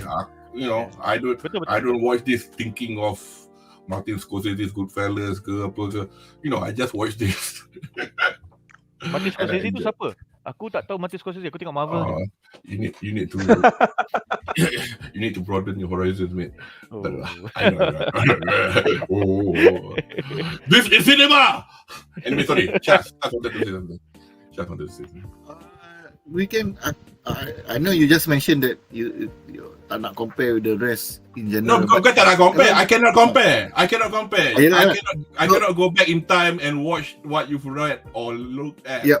So aku nak just sebab aku tak baca the manga, so my only reference is comparing what I see on the anime dengan other material lah. So aku teringat this point dalam Dragon Ball punya series, I think it was in Z, whereby Vegeta jadi jahat balik in a sense, but Goku ultimately believe that, you know, I know there's still good in you, and it's like, kenapa kau buat macam ni? So kalau kita compare Ichigo punya reactions it doesn't reflect somebody who has been to hell and back punya level of trust. That is like, I don't know, you could just make it a simple line. Kau tak nak jawab aku tak apa, but whatever you're doing, jangan lupa that we are still friends. You just have to put that one line kan, and it's like Ishida will be like, oh shit, he put this on me kan. But it also then reflects that Ichigo still believe in him. So dalam kes ni, kau buat apa, jawab aku, kau buat apa, macam like you don't trust him ke? Kau dah went through hell and back. You've seen dimensions and realms that we the normal people have not seen. You have fought things which is beyond human punya logic, and your first reaction like, kenapa kau buat macam ni? Like, ayah, dia dah tak nak jawab tu ada sebab lah, you know. So yes, dia memang budak in the sense of his age, but I would imagine even budak having gone through so much shit together will have much more trust with each other lah. That's my opinion on this lah, dia punya dynamics dia. Yeah, because because as I said, I can only based on my, bukan all of us pernah ada experience melawan setan-setan macam ni pun, tapi macam Aku ada. as I said, ada. Ataupun Ada, aku kecil-kecil dulu aku kecil-kecil dulu satu shinobi dengan satu kampung dengan Naruto. Macam silang. So Aku lawan Diablo je. Alah babi lah. Unfortunately Kubo tulis Ishida saja as opposed to Ishida, why are you doing this? But the whole thing is pretty much itulah, aku tak tahu lah. I mean, okay lah, kita nak discuss ni, termasuk juga memberi pendapat tentang if only the story was like that. So macam aku punya otak aku limited kot daripada aku tak soal banyak tau. Aku macam certain thing lah, kalau betul-betul obvious, macam suddenly kalau Ishida betul-betul jadi jahat ke apa ke whatever ke, dan aku tanya lah. Tapi macam I think because at this stage juga aku dah baca kot cerita, pasal tu aku tak soal banyak. So aku macam aku no offense, I mean we are doing this for a reason. So macam aku tak question, aku just nak tengok apa changes yang dia buat. Sebab I feel that there is no compelling reason for him to do this. I don't think the world is clamoring for Bleach, 1000 Year Blood War. So the fact that he's doing this means it's very personal lah. So aku tak question lah benda tu. Adalah kekurangan yang dia nak patch up, dan aku tengok benda tu je lah. Then I just leave it at that lah for me. I mean I've seen some video essays of people who are more invested, yang macam to the point of pentak soap. Aku tak adalah sampai jadi pentak soap. Tapi macam you do you, man. Diorang tu content creator, diorang kena taksub, kalau tidak diorang lose follower. Itu je. for the content.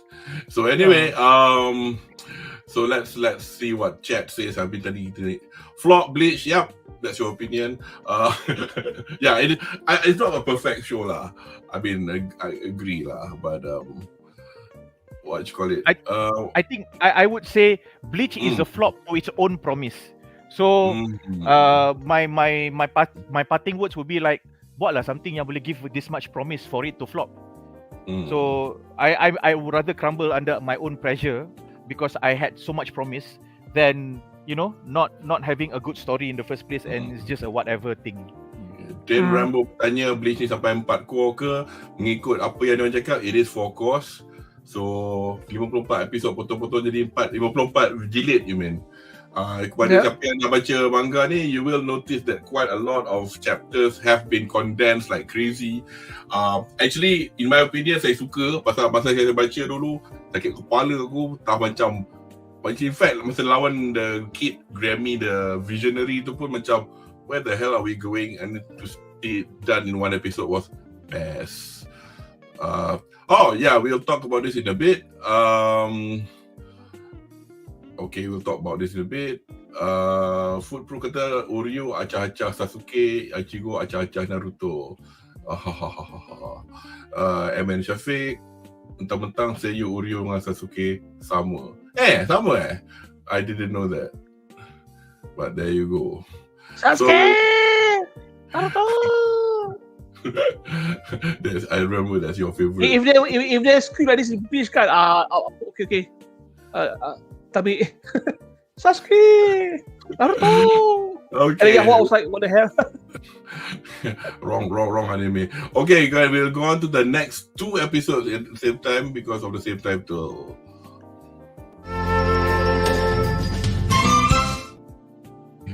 Episode ke-22 dengan episode 23, Marching Out the Zombies 1 and Marching Out the Zombies 2. Yes. Walaupun title dia macam ni, we're supposed to show this picture.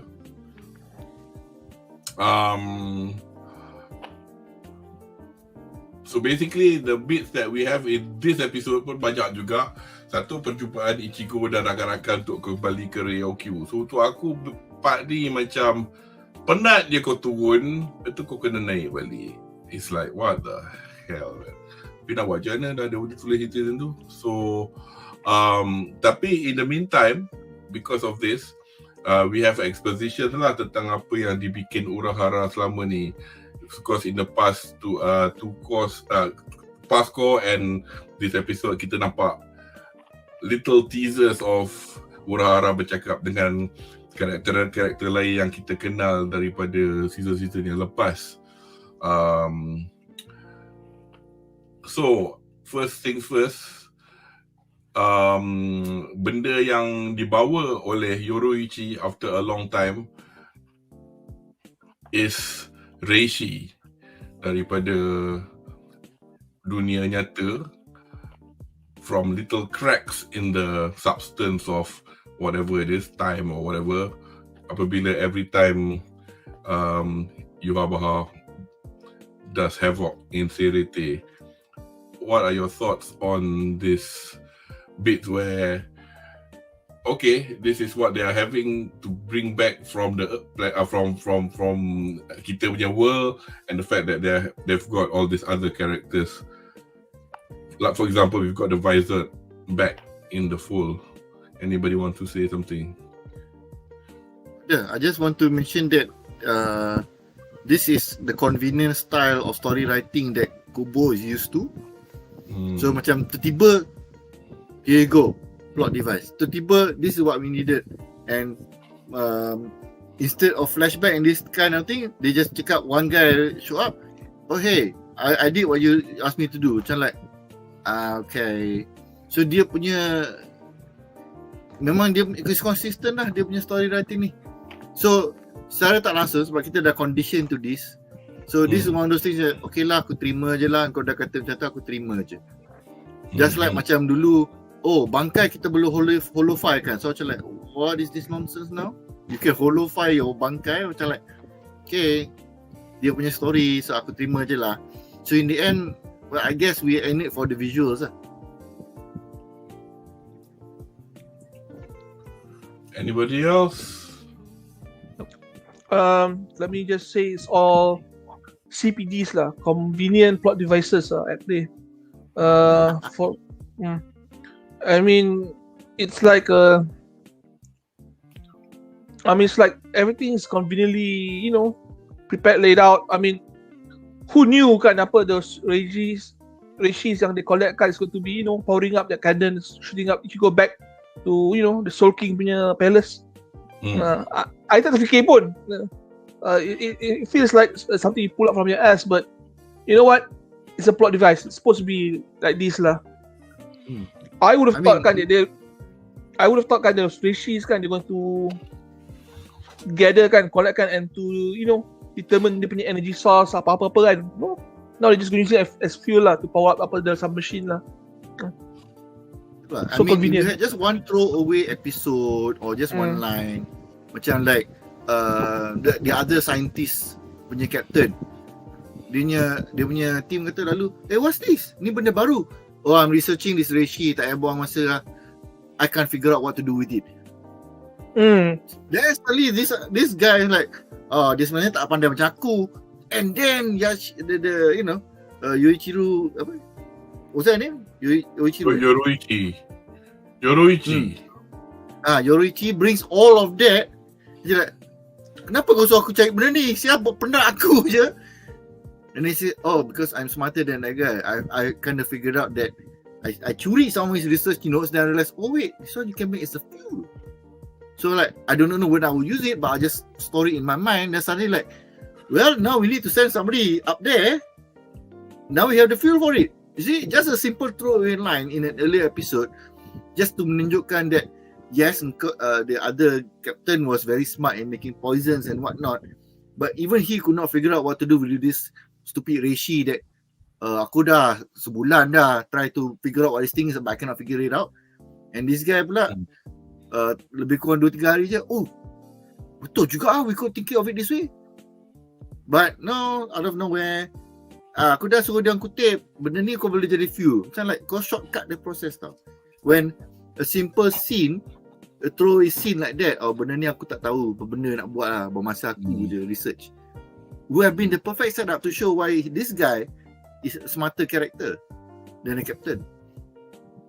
So dia macam like abruptly, here you go, this is the plot device without any allusion or any reference to it long ago. You want to see a great world building, franchise building guna plot device ni, kita boleh tengok MCU phase 1 to 3, how everything tied up to the Avengers punya finale.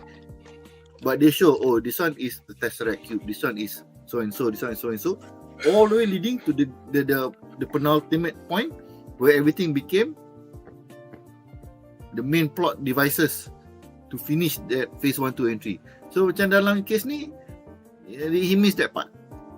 Sayang kat situ lah, because it was just a small throwaway line je. It would have been so great. Yeah. Plot Also, don't device. forget, one of the greatest tragedies kan is we were denied the scene between Yorichi dengan Orihime. Oh, tu baru nak cakap, tapi nampak kat belakang tu. Aku nak tambah aje lah. Yes, I agree with you that with regards to, you know, we can repeat this again and again back to Kubo and his not inability or his lesser ability to perhaps provide a better way how the story should have been provided. But just taking your point, Syaz, tadi pasal plot devices, because plot devices, like you said, isn't exactly a bad thing kan, because like as you said, It's not a bad thing.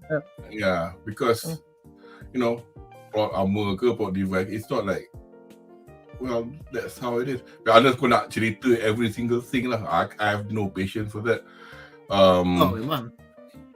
I have no patience for that. So untuk aku benda macam ni is like, that's what it is. Okay, cool. Onwards. Cool, let's go back up. So, you know, I don't feel personally, daripada aku punya pandangan, aku tak rasa deprived of any experiences in a previous episode, or I wish I had known about this a bit earlier or whatever. I mean, that's fine by me as far as I'm concerned. But you know, it's like, for example, Yoroichi has been away for so long. We've not seen her since Aizen good. So I think among the other things, like, you find it good that you mentioned Avengers. Untuk aku lah, whether this is a good or bad thing, I just wondered if this is going. I mean, it does look like it's forming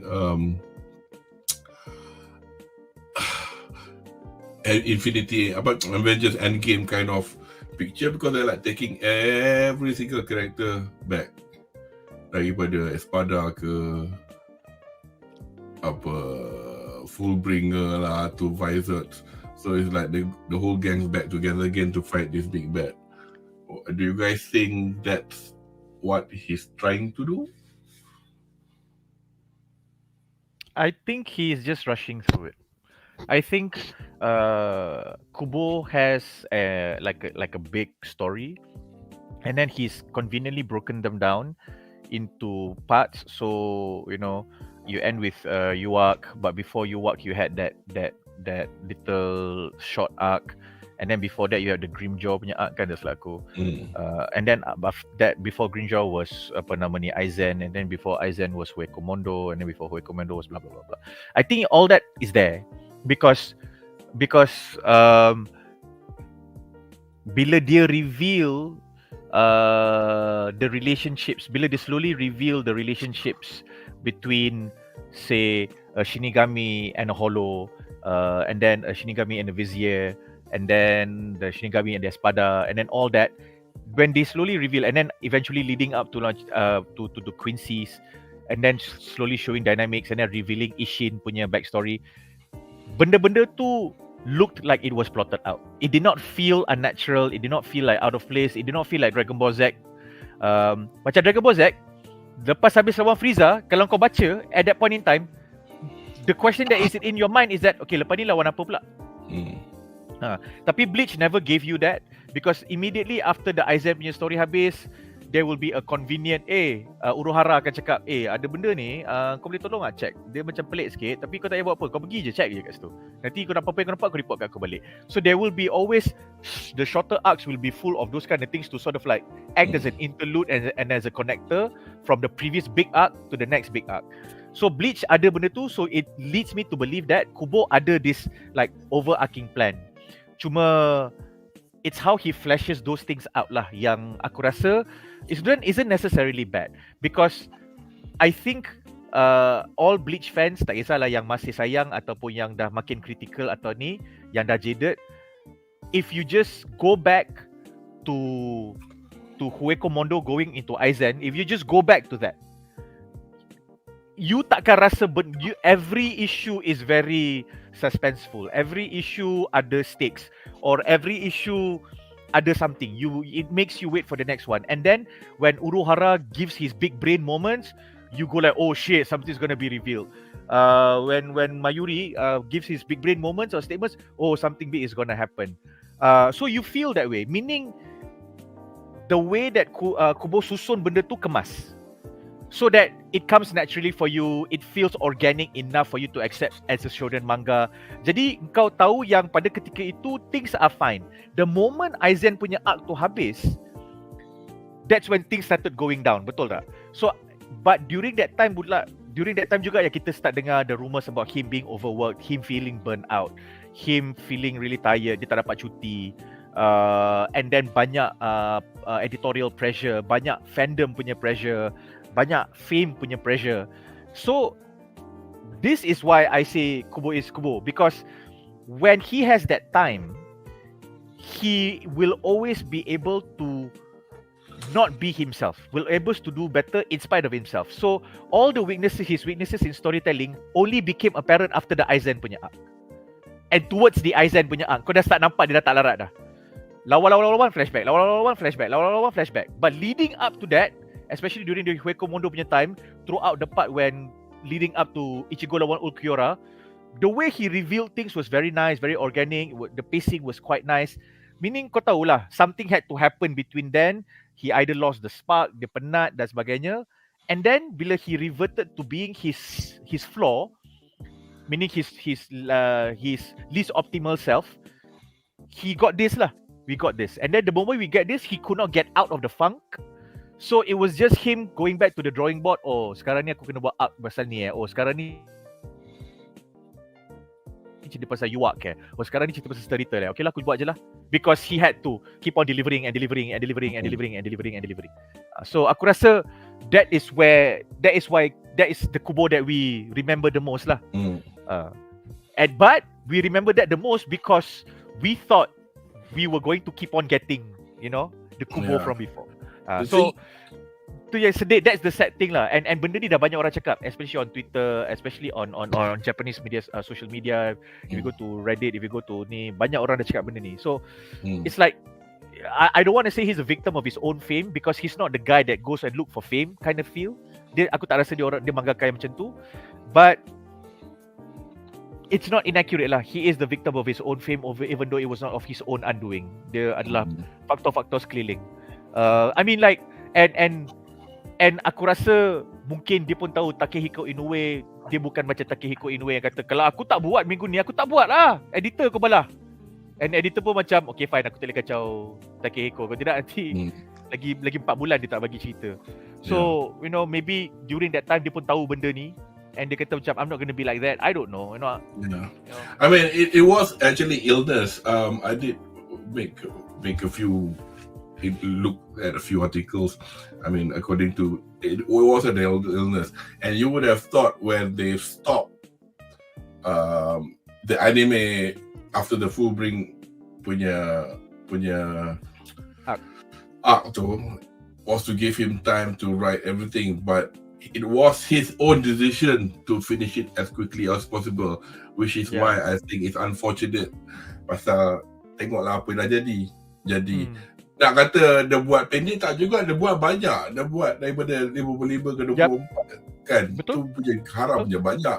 Tapi pasal dia kata dia nak bagi habis laju, which is why we have certain scenes yang tak macam, I mean, we will get onto the scene after this episode. Tapi aku kena mention I don't fault him for feeling that way sebab aku rasa I want to leave all this as fast as I can and just get my peace of mind. Sebab during his time, The Grey Man stop tau. And The Grey Man punya first 150 issues to 250 issues is fucking huge.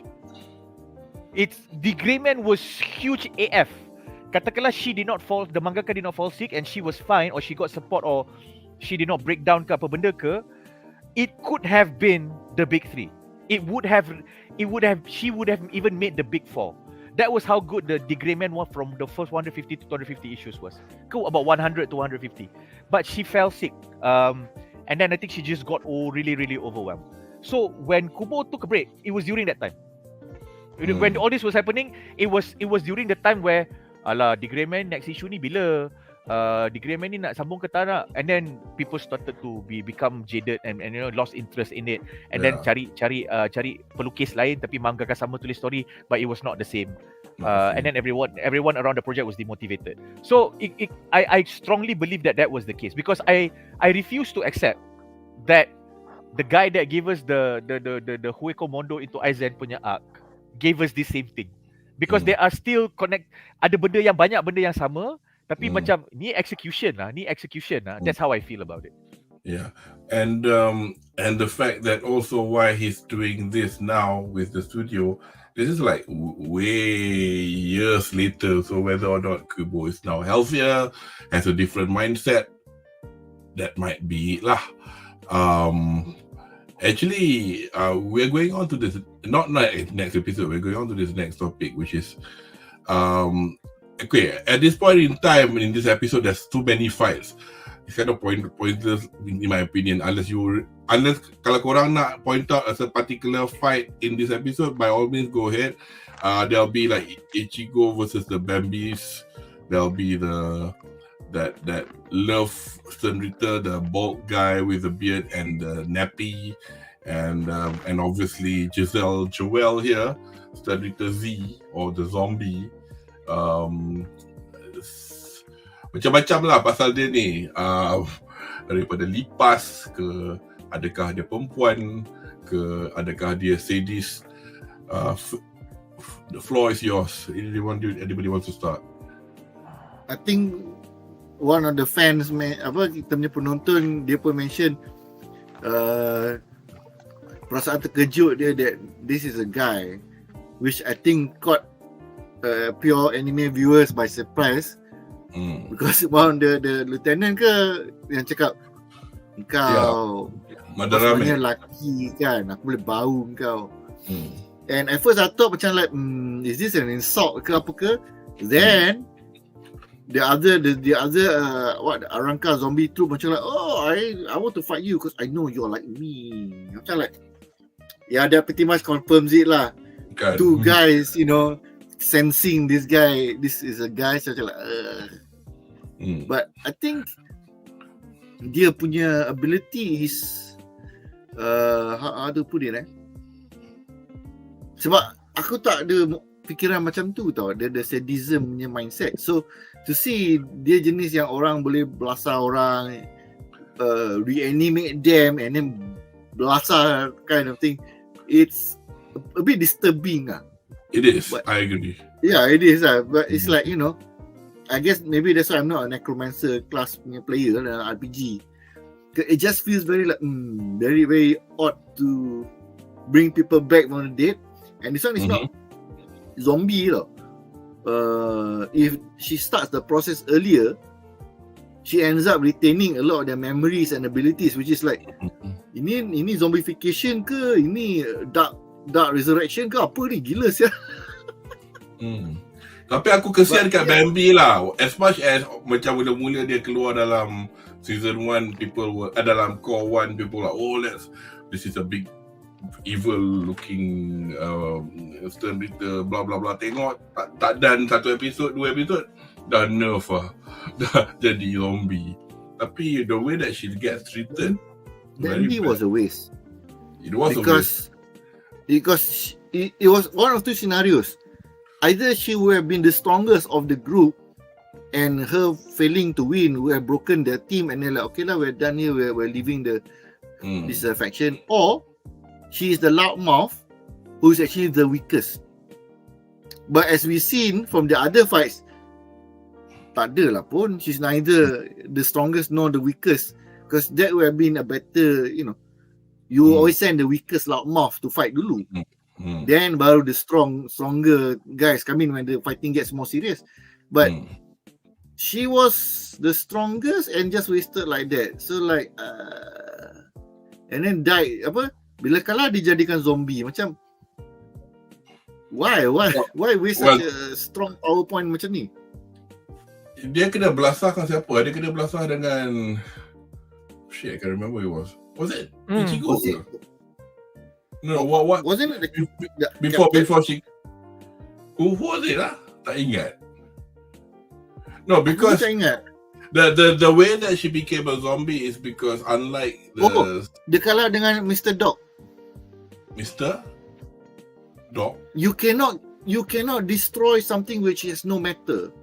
Kan dia punya bangkai tu dia jadi one gigantic ni, and then he took something from his grandfather. I want to be human. Apa nama, the dog captain tu Fox. Kan Fox dog. The fox. Bukan dog Ya. Lupa. Ya, before masa tu dia jadi manusia kan, because of the fact he gave his heart. Lupa. Ya, Kumamura. So she kalah dengan Kumamura. So basically she lost to the point that she lost, tapi dia tak pasal nyawa ikan lagi, oleh sebab cara nak zombiekan seorang what you call it, dah jadi bodoh lah.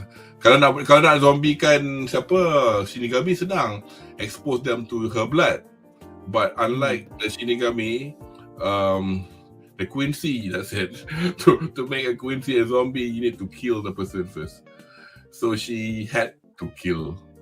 Tu yang dia kata, when I kill her, it made me so wet.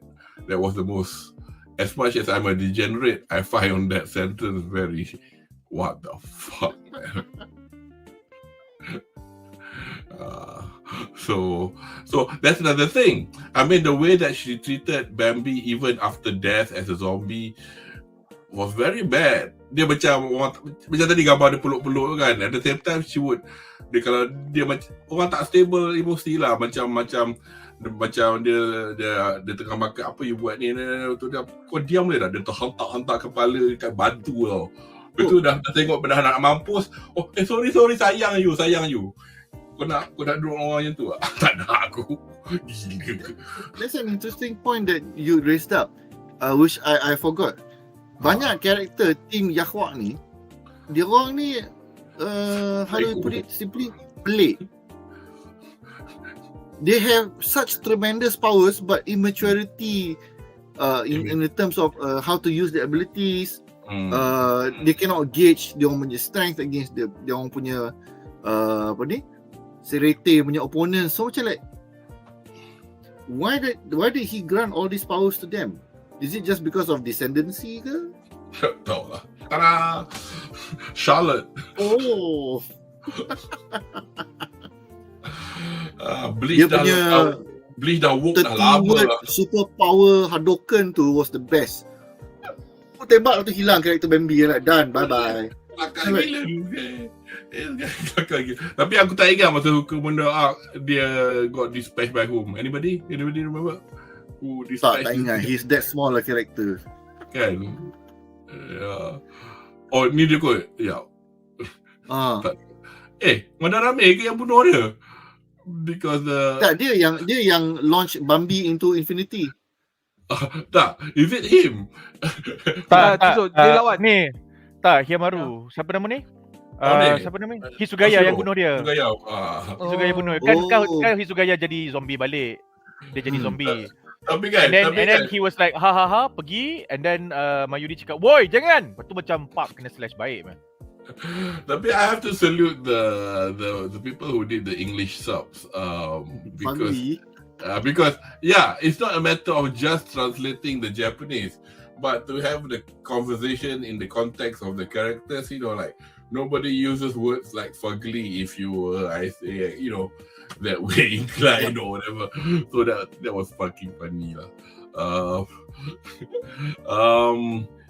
So that's that one. But of course, the other one that I wanted to talk about is a bit later on. Just need to fast forward this without.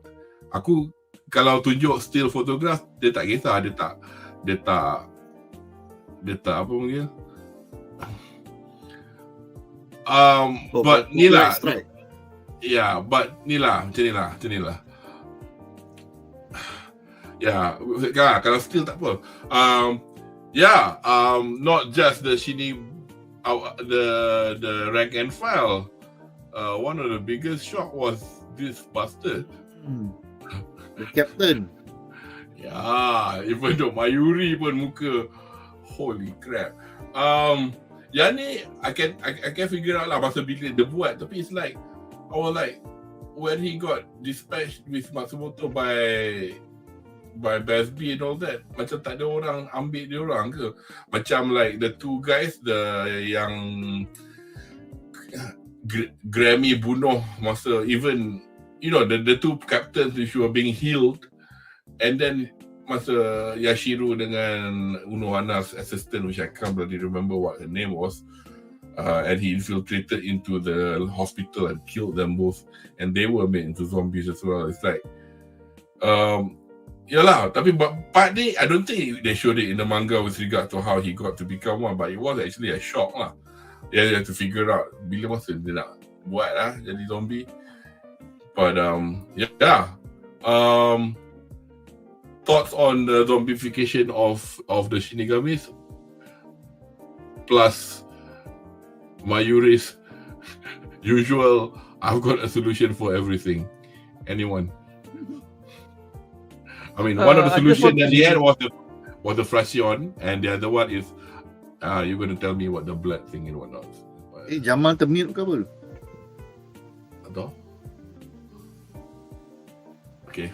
Aku just cakap Kubo wanted to raise the stakes, but he was tired and he was uninspired, so this was how he did it. Also, aku rasa dia berani zombify these fan favorites only because he knew there was a way to reverse it. So again, it's like no real stakes there. I think it's really obvious, right, that Hisugaya is Kubo's one of his favorite characters lah, except from Zaraki, Renji, because for some reason he has this dia kena ada penuhkan fetish cool shota characters lah. I don't care if Hisugaya akan ditutupkan into billion pieces, bakar sampai retung jadi zombie, whatever this kind, he's going to survive at the end of the day lah. Yep, because kalau ikutkan apa dia mati kan, it would have happened like at least 3 times masa Aizen punya arc lah. There's no way he's going to remain a zombie permanently so trust me, he'll be back soon. What about the explanation of the way how he reverses the zombification in the Shinigamis? It makes sense. It's just that benda tu is not beyond him, and I think that is par for the cause. Beza dia, bila kau dah raise the stakes ni, and then you are doing episodes where they were adapted from mangas yang memang tak truly fleshed out, yang tak ada setup apa-apa pun. It was just like macam, oh okay, aku reveal sebenarnya aku ada blood type diorang bla bla bla bla bla bla bla bla. Itu je. So it felt lazy lah, if you ask me. So the reasoning why he was able to reverse it was not lazy. It was par for the course for Mayuri. Tapi the way he told it and revealed it, that was very lazy lah. I think he was just not inspired lah. Tapi out of interest kan, kalau katalah he wasn't lazy, if things were told properly, ni again not to say just out of spite ke apa, tapi you just wonder what the story will be like, the length of it, whether it could have been like the story that Bleach could have actually gone to more than above 100 manga issues, volumes, I wonder. And would it? But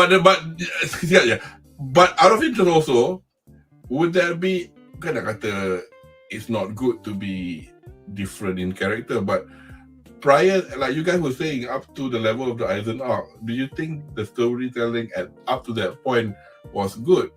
Don't you think you had the same complaints as well? Because Syaz berhenti tengok pun sampai season 2 pun dia dah marah. So apa yang lain? Not for me. Aku kena clarify sikit yang tu. The style told in the original run was consistent. Okay. And it was great for the people who are fans of it. I just lost interest in that style of storytelling. Sama macam kalau kita compare dengan Fast and Furious. Kalau kau benci Fast and Furious punya formula, you will never kau akan belah halfway through Fast X. But because I loved it and they were giving more of what I wanted, I was happy with it. So it's what do you call it? I was hoping that there will be a change or maturity in terms of storytelling, but there wasn't. I'm just staying mostly for dia punya art, dia punya fight. That one aku agree. Memang the fighting scenes are great. I really love it. Cuma macam like reversal. Macam like how much more can I tolerate of this? Itu je lah. That is my limit. I'm hoping I can go the distance lah. But sebab dia punya distance, there is gap between the episodes. I mean core 1 until core 4. I think I should be able to tahan lah. The reason why I was able to be okay with Bleach was that I think I mentioned this before. Aku start Bleach lambat. Aku started Bleach watching the first episode of the anime, and then which came about 100 plus after 100 plus issues came out. So masa aku tengok tu aku rasa macam meh. And then fast forward a couple of years kot. And then aku pergi beraya, and then my younger cousins were telling me Bleach was cool, I should watch Bleach. And then I said no. Cool. And I said no thank you. I watched the first episode macam I'm not feeling it. And masa tu Kubo punya art dia tak cukup lembut lagi dia punya lines. And the colour palette that was chosen for the anime at that point in time was quite dull. So dia tak meriah. Dia tak nampak kontras yang cantik. Okay? And then bila soon after that conversation, aku tukar department. So one of my staff that was reporting to me, dia kata, boss, I think you would love Bleach. And then I told this exact same story. Aku tengok the anime, and then tak suka, and then my cousins were telling me to watch it. I don't like it. I said, you will like it because you like this anime, you like this manga, you like this story, blah blah blah. And I think it's up your alley. And at that point in time, bila aku tengok, it was already 200 plus issues. So I thought, then it was an easy binge.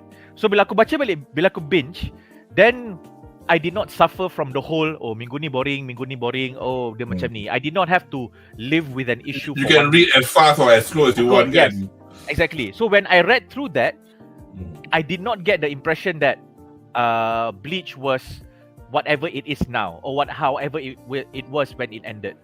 And even though it was done much better, even though the style remained, it was done much better. And pada aku, it was good because it was different to Naruto, it was different to One Piece. So because One Piece is a very linear storytelling punya style. So One Piece is what happens when Bleach is done optimally. Dia punya reveal tengah lawan-lawan, boom, kenapa aku kalah? Sebenarnya kau kalah sebab macam ni. Tapi of course, that is a very simplistic reduction. Oda is very masterful. Sebab you can go back 500 issues and kau tengok, oh sebenarnya dia gila. Dia dah foreshadow benda ni 500 issues ago. That's Oda, okay? So I'm not saying it's equal. So I'm saying but the way Oda tells the story is still very linear. Dia tak ada macam kejap lompat sana, kejap lompat sini. Everything happens in present time. Bleach, dia tak macam tu sangat. So Bleach, they only Kubo only flashes it out in flashbacks. Very annoying. But bila kau baca Bleach at the same time as you are reading One Piece, at the same time as you are reading Naruto, is refreshing. Because macam, thank you. Dia macam orang suka this is exactly why Jujutsu Kaisen meletup. Because I'm not gonna watch another Naruto. I'm not gonna watch another One Piece. Jujutsu Kaisen doesn't waste any time. Aku jumpa spirit, aku lawan. I powered up my curse. Aku ada kawan aku power. It's tak ada flashing out. Dia simple. A nicer way of doing that, tapi in a very linear style, is Demon Slayer. So before these titles yang aku baru quote ni, Bleach was trying to do that. You know what? I'm not gonna leave some crumbs here. I'm not gonna give you some long, dull conversations about some history that you need to know between Serete and Huecomondo. I'm just gonna Ichigo is gonna fight. A day in the life of a substitute Shinigami. Macam tu je. So it was not bad because the characters and the stories were compelling enough. And then bila macam kau tengok Ichigo keluar Getsugo Tensho, asal mama ni kuat sangat? Boom, flashback. Oh, okay, cool, thanks. Because I would be wondering by this point how the fuck did he get so powerful. So at that point in time, it was fine. And then when you get to Huecomondo, then the whole revelations, everything, the stakes became higher. Especially it really picked up when Ichigo nak pergi selamatkan Rukia. Because at that point in time, dia dah establish very well that Ichigo dengan Rukia ni, dengan Orihime, dengan Shed, semua ni kawan dengan Uryu. Dia jadi macam, hai, kita kawan-kawan. Kawan-kawan yang macam, okay, semua orang ada power lah sebenarnya, hihihihihi. And then the stakes got bigger and then he slowly brought us into that Serete punya universe. That's why it was fine. And it's easy for me to say this sebab aku sekali baca terus 250 issue. And then daripada 250 issue tu, okay, now what are you gonna give me? Because I've changed my mind. I've revised my opinion. And then I got the Huecomondo and then I got to Aizen. Lepas Aizen tu baru macam, fuck, kau dah bagi aku Aizen, kau dah bagi aku Huecomondo, and then you giving me some stupid full bring whatever shit. Tu yang down lah. So like for me, dia bukan tak sama. It's consistent. I agree with Shaz. It's consistent. The style is consistent, but he's had more time to do it nicer, do it better, be more measured with it before. On the manga lah. Because aku tak suka Bleach punya anime. Because some of the non-manga, non-canon punya stories are like, ini mesti production house punya idea, bukan Kubo punya idea. Aku malah nak layan. Kau bagi aku brief, aku lukis je karakter tu, korang pergi tulis cerita korang sendiri. Aku malas nak ni. Aku bagi approval. Oh, the character looks like a character from that I would draw myself, but I'm not gonna write that character. You guys go write the story yourself.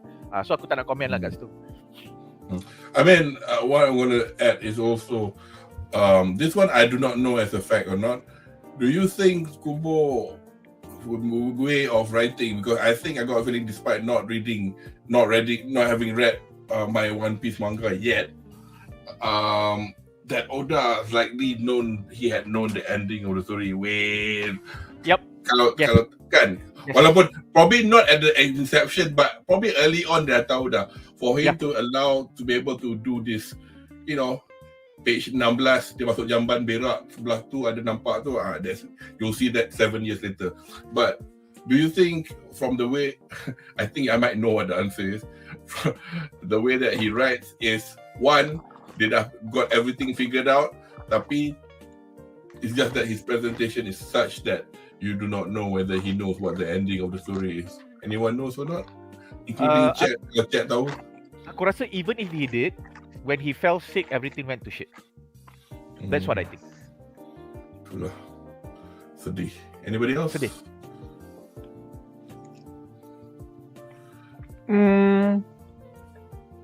I think he already has an ending. I just think he's still thinking about it. Like Oda has already ending in mind. Yep. Tweet.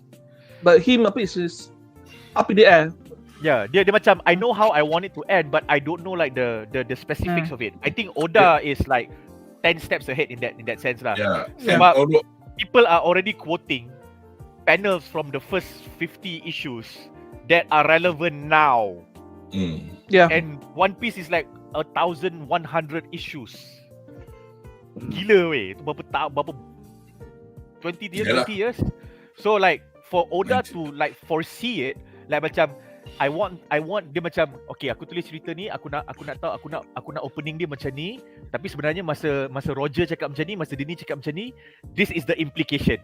Implication tu I'll take my own sweet time to tell you. But it will call back to this specific panel or specific moment. So he's done that.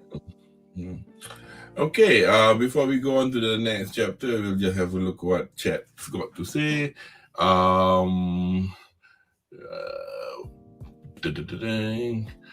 Okay, we've got that already. Ashraf Azban was basically responding to your Degrayman story tu. Wow, Degrayman legend tu. MN Shafiq has the 3 other quotes. Comments, aku tak puas hati sebab aku dah mula minat kat karakter Trap tu sebab nampak kawaii. Apa? We don't judge. Sama macam Vizet Captain lah, dia belasah begitu saja. Bro is a flat-chested fan.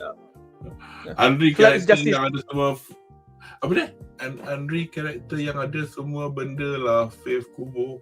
Alamak, I should have picked this up when he put the comment on me. I'm not sure which apa context This is in context to what we were discussing early, probably during when you were explaining something. I can't remember.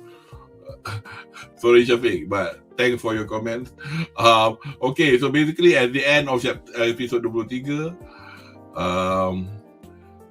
there you got the three top queens are looking at Ryokyu. So kita akan ke segmen seterusnya.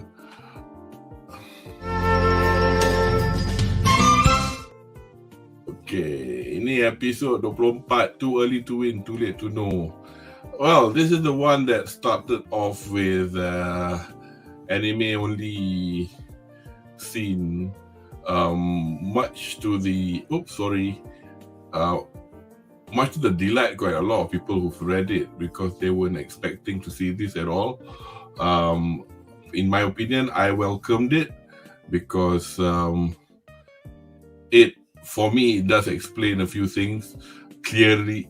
You know, aku tahulah siapa Yuhabaha tu, tahulah siapa Rio tu, tapi you know, after having to like read there, listening to this comment here, comment there, and piecing it together, but at least especially I think it does help for people yang tengok tanpa membaca, delineate lah sikit motivation apa pasal dia berperangai sebegini.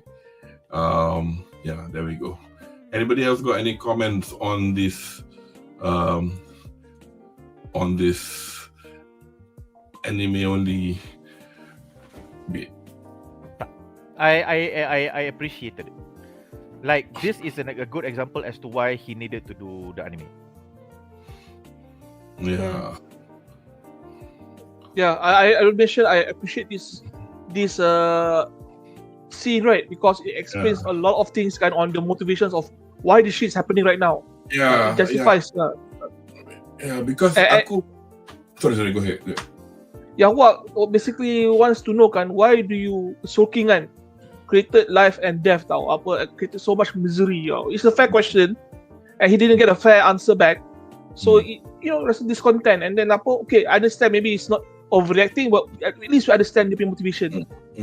So they add this kind, a lot of layers kind for us to feel and study and appreciate lah. So they should do more of this in the future course lah, if you ask me, instead of more fighting.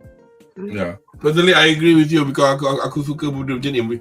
Memanglah cerita ni shonen kena ada gaduh semua, tapi macam nak tahu juga sebab because setahu aku slight spoiler territory for people watching who hasn't read. I mean, no, but yeah, then let me ask you this: the world was once one. The function of the Soul King is to make sure Commando, Serete, and the human world coexist dan stabil tau, because ada sebab dia yang sebab tu akan spoil. Tapi aku tak tahu yang sebelum tu dunia tu one, which is why kita tengok daripada some sentences yang Yuhabaha sebut dalam core 1, core 2 yang he's so keen to make the world one again. Now aku tahu apa pasal, but seriously from the manga I don't, probably it's just me reading it too fast ke apa, I didn't know that he wanted to. Oh yeah, one more thing, there are a couple of light novels which are canon, the contents of which I unfortunately do not know. Again, so that will be quite interesting to see whether are they going to flesh that out in the next core and the fourth core, considering the fact that there's not much left manga wise to do 2 cores with, because as you can see from the end of this, I think we will see the end of the fight between Squad Zero and Yuhabaha. Anybody else nak tambah about this initial this meeting scene? I mean, people were getting excited lah. Dia macam, siapa awak yang pegang machine gun tu? Like, I don't know. And this is another thing. This is semi spoiler, but here you could see Ichibe giving Yuhabaha the left hand of the Soul King. Korang tengok tak adegan tu? Shit. Main je lah, nanti dia tak kena catch ya. So yep. And this is also played out in a few more bits after this, at the end of this episode, not pertaining to Ichibe at all. I mean, this is again back to the conveniently explaining things that happens to Inazuri, but whether or not this helps alleviate that, but aku semi faham about this bit. But anybody got any thoughts on concepts that have been put out to the viewers in this scene? Aku tak baca. This is I'm waiting for him to tell me it. Sebab aku rasa macam It's too vague. It's too big. Satu is too vague. Dua, macam I'm not watching it because I wanna outsmart ataupun outthink and figure out apa nama ni Kubo. I'm just like, I want to enjoy the story that you give me, and if I watch it and aku tak terasa enjoy, aku just identify why lah. So bila kau tambah benda baru macam ni yang aku nampak tambah depth, I'm just like, okay, cool, let's see where this goes. So I purposely avoided any content or any postings with regards to this, sebab aku dah tengok dia buat apa. Because I like the idea of this is ni lah, because this is how I arrived at the conclusion yang Kubo ni the conceptual, because you know, aside from the fact system readers tu A sampai Z, lepas tu Hue Komodo kalau kita tengok Espada ada tema-tema dia kan. And then kau tengok the whole Soul King, Soul Palace, and then the Hue Komodo punya ni, and then lepas tu kau tengok how the Quincy's and the Shinigamis are opposing forces. Personally aku suka benda tu.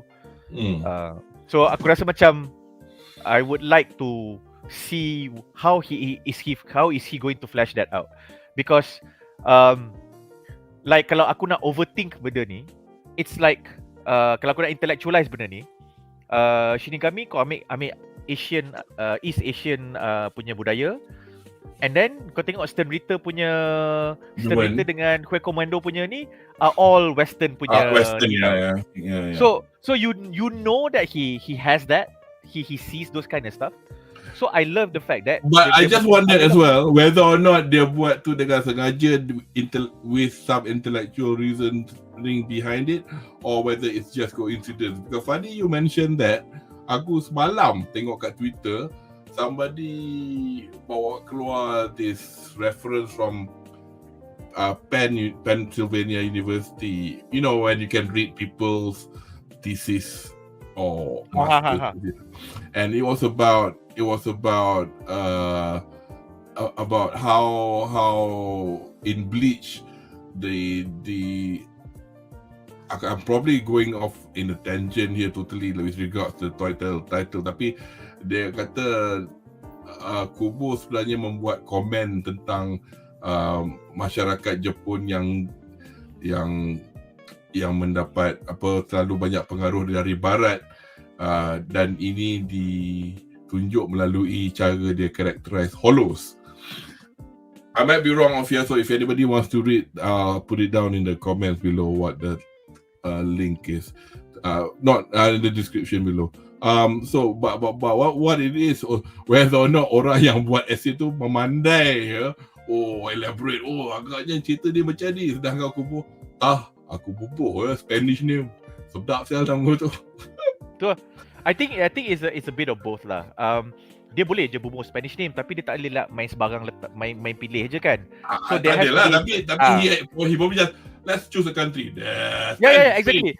I am leaning towards that. You know what?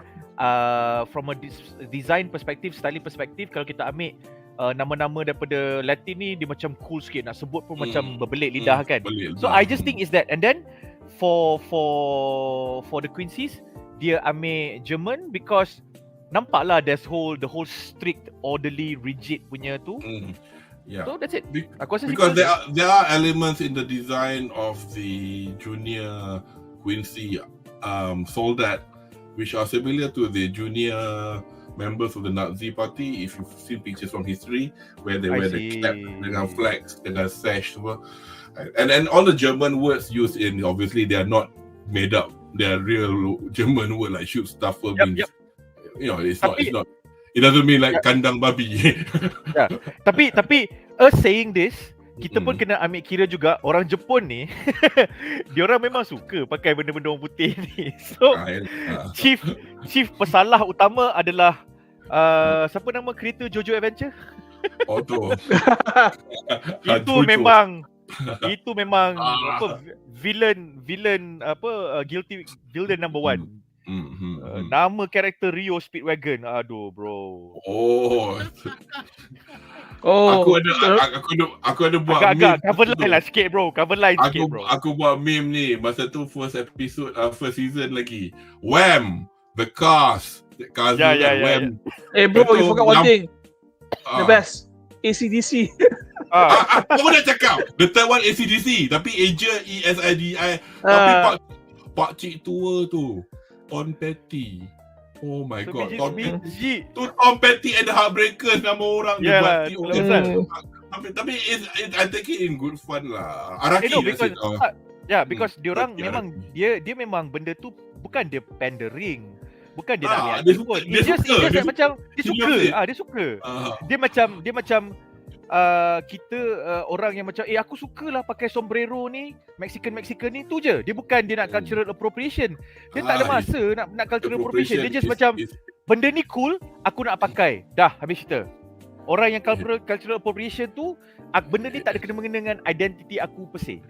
Tu je. Aku just it looks cool, it looks great, aku nak pakai. Ada setengah orang biasalah dia akan macam, kau tak boleh pakai barang orang, pakailah barang sendiri. Yang tu yang kau nak ambil, yang kau nak kecil hati nak marah on behalf of orang-orang ni pula. Kau tu tak sama ke? Biasalah, it's orang putih construct lah political. Ya, orang putih construct. Dia orang white guilt.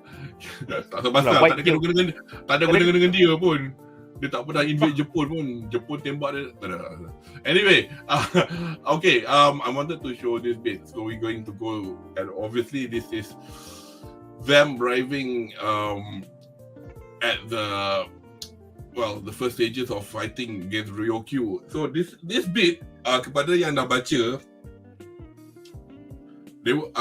kami tunggu these scenes to be fleshed out. with some trepidation knowing how it was presented. It's a bit sayang sekali because cerita ni tergantung tau. Core 2 ni tergantung. Fight tu tak habis lagi. So we have to see the finishing of the fight in Core 3.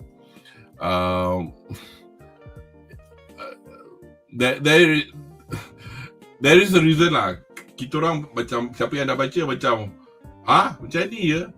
Tapi kita nak tengok lah, since korang dah buat benda ni dengan improvement, dengan tambah scene, korang nak buat tambah tak? So actually dia tambah in the final episode 26, the video of which I've been playing for the past 2 hours 24 on the site.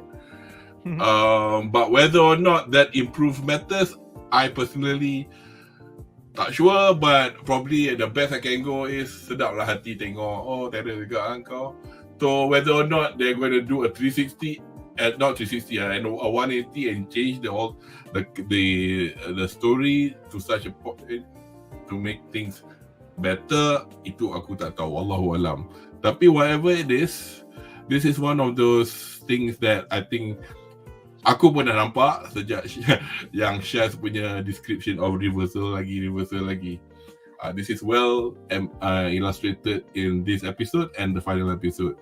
Sekejap, aku tak terror, tapi sebenarnya aku terror, tapi sebenarnya aku lagi terror. Betul? Tak, sebenarnya aku lagi terror. So aku faham lah Syaz punya frustration, because aku yang minat Bleach pun masa aku baca ni macam, babi lah kau, can you finish this? Because this is the kind of things you'll see in fight, Syaz, in the next 2 course. You will probably go. Dia short gap je dia punya course tu, so boleh tahan. Syaz kata I'm gonna watch, I wanna have 100 girlfriends punya anime tu. Well, give me the link.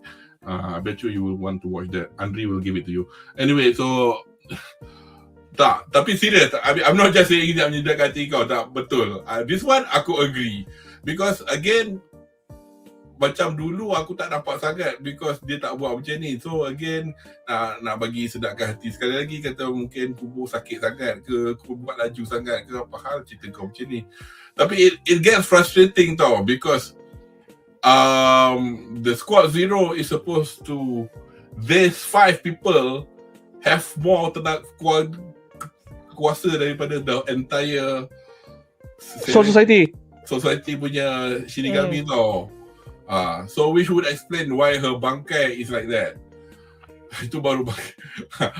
So, but anyway, I think by this point aku nak macam tu lah. We are now on episode 24. We'll kita campur lah 24, 25, 26. Because 26 actually is just more fighting. Yang the slight differences that you can see is actually, if you want to talk about the little details of, but again, this is just merely descriptions of, aku buat ni atas nama aku punya power macam ni, kau boleh jadi semut. Aku punya power. So anyway, this is all now free for all, floors open. What would you like to talk about? Okay, one other thing here. Actually, at least in the episode 25, by this point, we've got the scene where adik Yoruichi, which we see for the first time, nama Yushiro, who looks like her, and the Vizards, all getting ready to go to Ryokyu.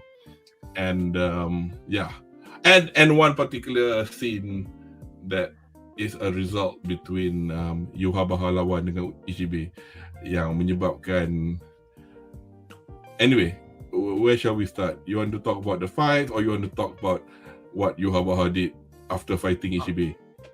This one we are discussing the summary, the last 3 episode kan? Yeah. Okay.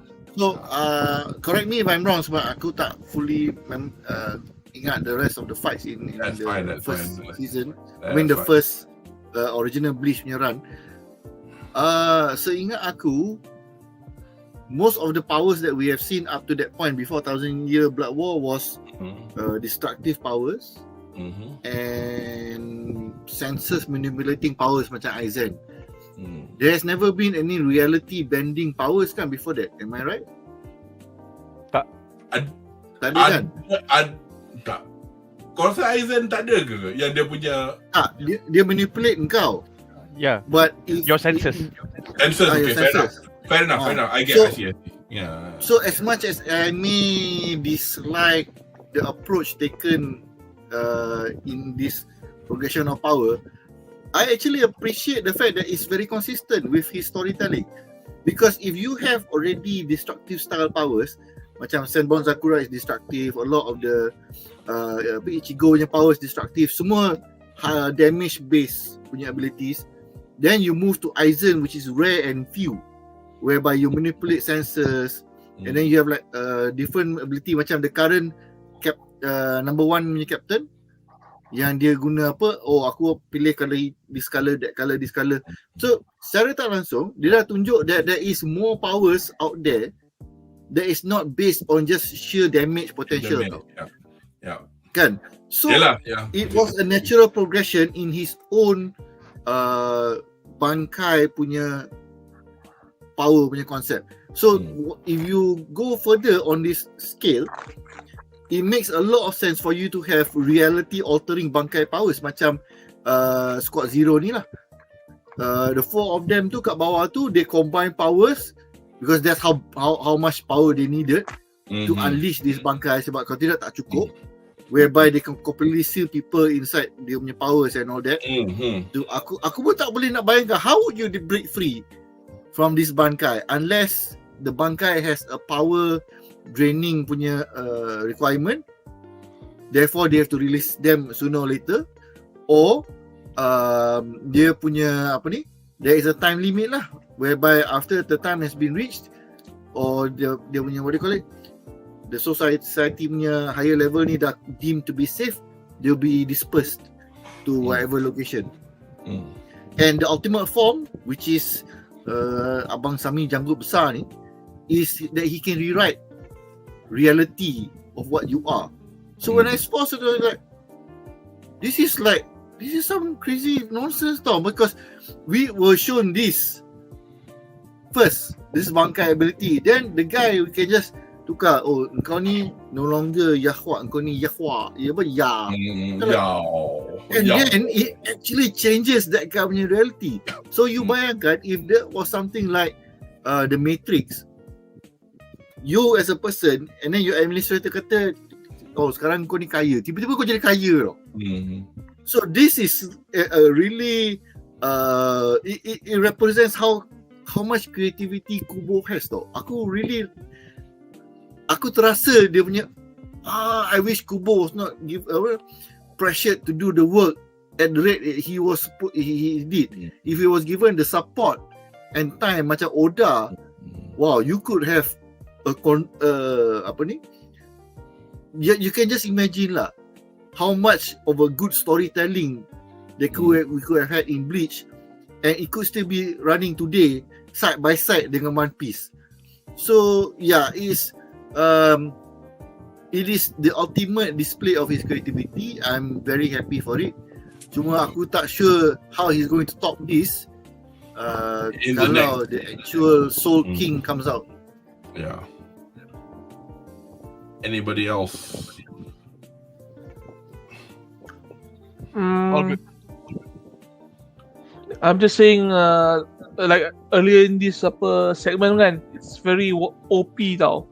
Sanjura punya powers OP. It seems like she devoured the whole Yahweh punya court tu, including Uryu. Bukannya bunuh, devour. Dia tak hilang terus kesan tau. But I'm pretty sure kan after core 3 start kan, they found somehow to neutralize the attack lah. It's too easy lah plot wise, you know. Plus Ichigo tak sampai lagi. Dia nak buat siapa? So the monk character kan, he's pretty deceptive tau when it comes to as a character lah. He looks merry, looks macam like a nice guy, but when he comes to this person details for the Soul King kan, he's like a tyrant tau. You see, you see the way that he talks to Yahweh kan, you know Yahweh siapa, but he talks to him like a macam budak tau. someone below him, and it's possibly true. Hmm. I think this is by design. If you were asking me, right, I think maybe this monk character is acting against the orders, the wishes of the Soul King now, and the Soul King is just there lazing around, not caring about the living or the dead lah. If you ask me, and he leaves it all to this Gote Zero, and the monk character, is actually taking over, and Yahweh Bausda later on. I think that's what my guess. One thing that I like to comment on the Shinigamis, especially the not just the rank and file, talking about the bosses lah. They may be wise, they may have knowledge, they may have skill, tapi one thing they also have is hubris. Diorang ni sombong, diorang ni tak terlalu diri to the point that, I mean, which would exemplify why they are shown to be like, akulah segala-galanya, and then when they fell down flat, then they baru sedar sikit. Suddenly biar Kuya jadi humble sikit walaupun dia masih lagi action. Bila masa nak tengok biar Kuya kata tolonglah dekat Ichiko for example lah. So samalah juga dengan Mamat ni.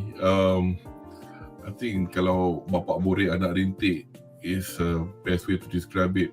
And I think I agree with Andre as well with regard. I also just wonder if there's anything, if there is anything else that Ichibe here is doing, not just protecting the Soul King, but personally kalau tengok balik cerita tu, as far as I remember, dia tak adalah tambah apa, tak adalah macam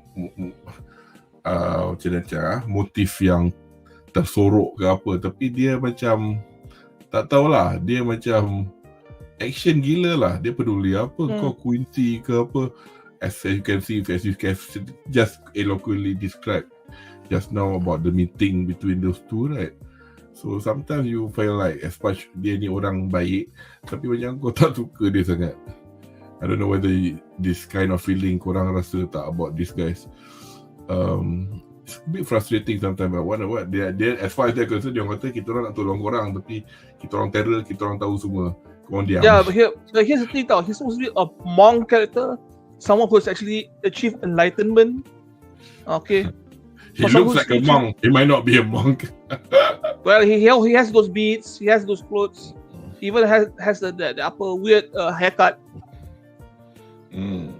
So I'm assuming he has a monk type of mentality lah. For him to be this arrogant, acting this freely, it's like the Soul King gave me his mandate, so I'm doing everything and speaking on behalf of the Soul King. So I'm your new god. So lick my balls, something like that lah. Okay, I'm going to go on to just show you this bit, and then I think kita nak bagi habis lah juga. Pasal also nak cakap lagi more about the Soul King is going to go into spoiler territory tau. Tapi Soul King ni aku bagi satu segmen dia. Dia ni kau akan disappointed lah bila kau tengok dia. That's all I can say. For something that is regarded very highly. I think macam mana cakap apa? Siapa Aizen, dia punya quest is actually to pretty much do what Yuhabaha buat, tapi obviously his attempt was cut short lah. But what do you guys think of Yuhabaha's dick move once his short staffel were taken care of, and he even had to cabut his throat out to be able to speak again? So he recreated the Auswählen, which happened decades ago, which killed Uryu's mom and a lot of other Quincy's. Any thoughts? It's ruthless lah. That fits the image that we got of ni daripada awal, and that is, aku rasa itu okay. It's just that there's this sense where kau buat apa pun tak guna because UNTUK is just too strong and all this is just you thinking that you are able to answer UNTUK and biasalah dia punya hubris lah sebelum dia kalah. So aku tak rasa macam impressed sangat lah, to be honest with you. Especially selepas dah baca manga kan. So macam aku dah tahu cerita dia macam mana. So yeah, I think one thing that I felt Kubo could have done was with this was to just give these characters yang memang tak banyak moment. So it's not that they didn't get any. They did. Cuma aku rasa macam tak cukup lah. Dia tak cukup compelling because basically Kubo is telling us more than he is showing us lah. But then again, aku dah redha lah. He is that kind of a storyteller. So yeah. Okay, dan sebagai benda ni is not a spoiler, but the way that I'm saying it is a spoiler. But considering the fact you saw the meeting between Ichibe and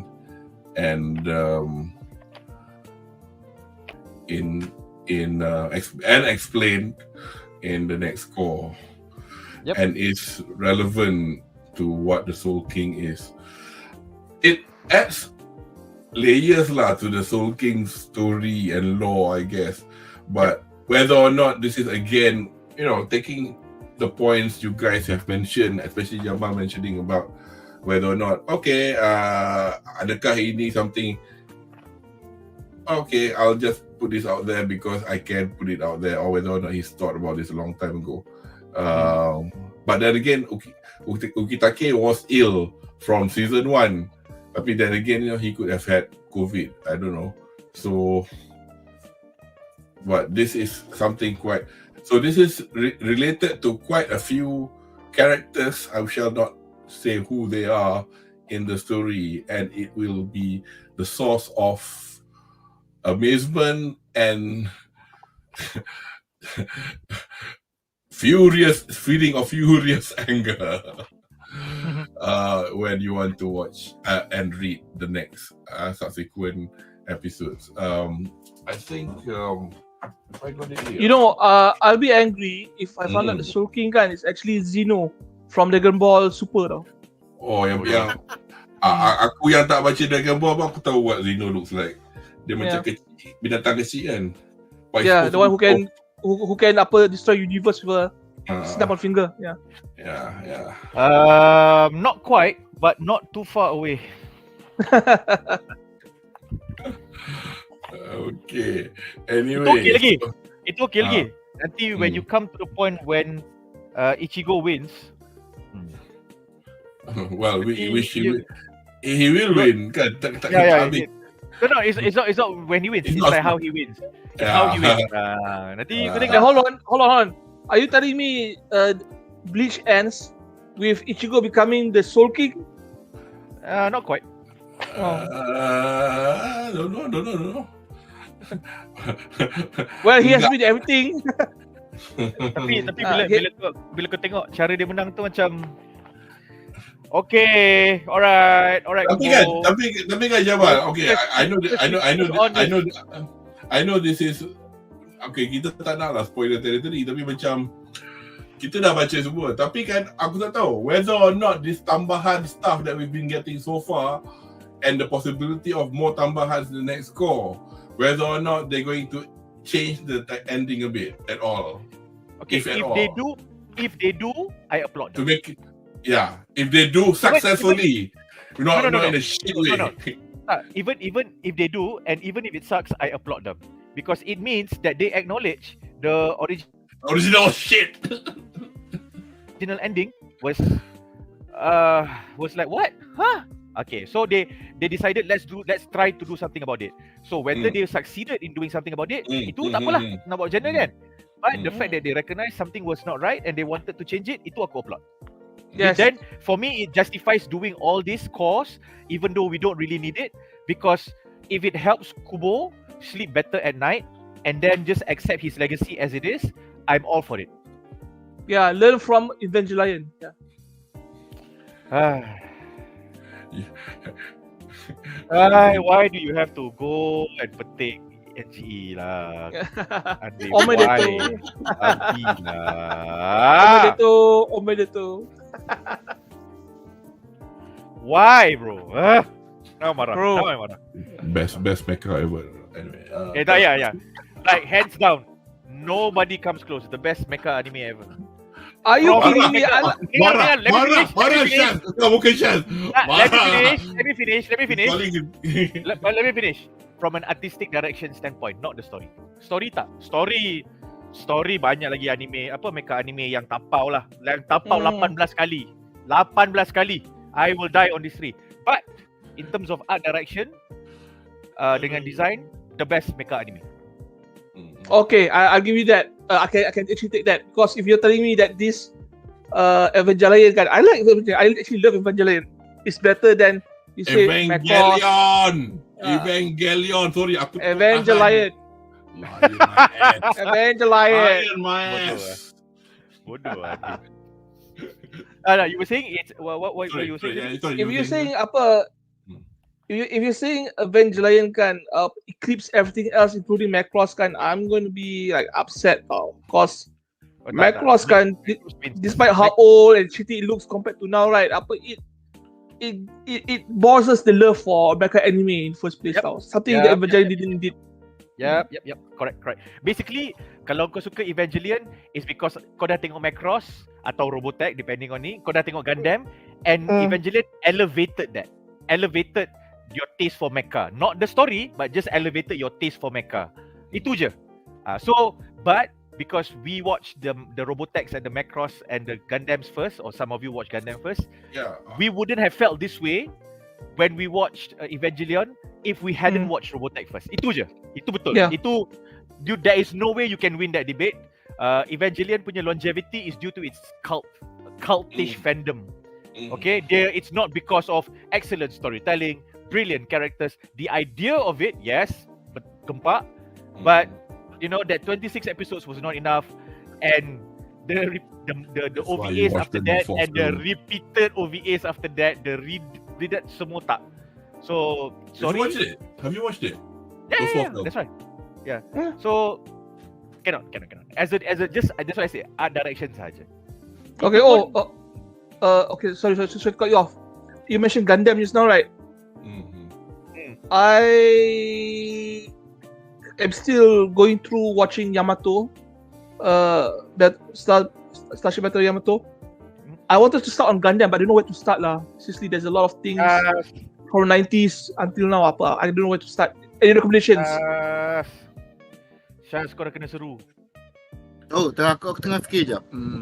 Just give me the first three that I should watch, including apa Untutan. Syaz, bukan kau tengok Zero Entry ke? Start with Wing. Just start with Wing, see if you like it or not. Because if you cannot like Wing, you cannot like Gundam. Okay, and then Wing is aku rasa for you kan, I need to ask one or two things here. Are you more into story, fantastical Gundam that can do all kinds of weird shit, or are you more into nitty-gritty Gundam terpaksa diguna, or rather mecha terpaksa diguna as tools of war? I'm looking for epic storytelling lah. I mean like something that ada macam background, something that adds macam knowledge to the world, the universe where Gundam is taking place now. Okay, tengok Gundam Wing. Just watch Gundam Wing first. That's it. I would recommend Gundam 00 because dia punya level of animation is more recent. Satu, dia punya impact of the Gundams on the universe, the in-universe storyline was massive. The Gundams were eventually taken over in terms of technology. It had a banger season 3 film at the end. Cuma if you don't like the antagonist, then aku minta maaf lah. But at the very least, the 2 seasons of story that it had were full 24 to 26 seasons penuh. And kau akan tertanya juga the questions that the people in the story tanya. So I don't want to spoil any further. It will be an interesting thing to sembang later. But to put it simply, if you were a civilian in that story, you be wondering, apa dia buat ni siapa? That's the interesting part. So it was something which like, because when we compare dengan a lot of mecha anime kan, dia macam like hero, and yet in this story like, betul ke dia hero? So you know, it's an interesting mature storyline. My most favorite Gundam before 00 came out was Wing. So I'm not saying Wing is a bad punya ni, but dari segi, sebab it came out in the 90s, so dia punya animation style is dated in comparison, but the animation for that time was great lah. Cuma kalau you want something whereby the 00 dengan Wing have pretty much the same thing, where the people ask, are they really dia ni betul ke hero? Kita support dia orang because we have the meta knowledge of them being heroes, but the people in the story, they're like, really? I was informed that certain characters in the series kan becomes they become protagonist. After that kan, another season kan, they become antagonist tau. So I just wanted to know kan, which one does to see first to actually appreciate the storytelling wise lah. It's like playing Fire Emblems tau. Apa, sometimes you play this one faction and then you fight against this faction, but you actually experience both factions. Wing and 00 are completely different.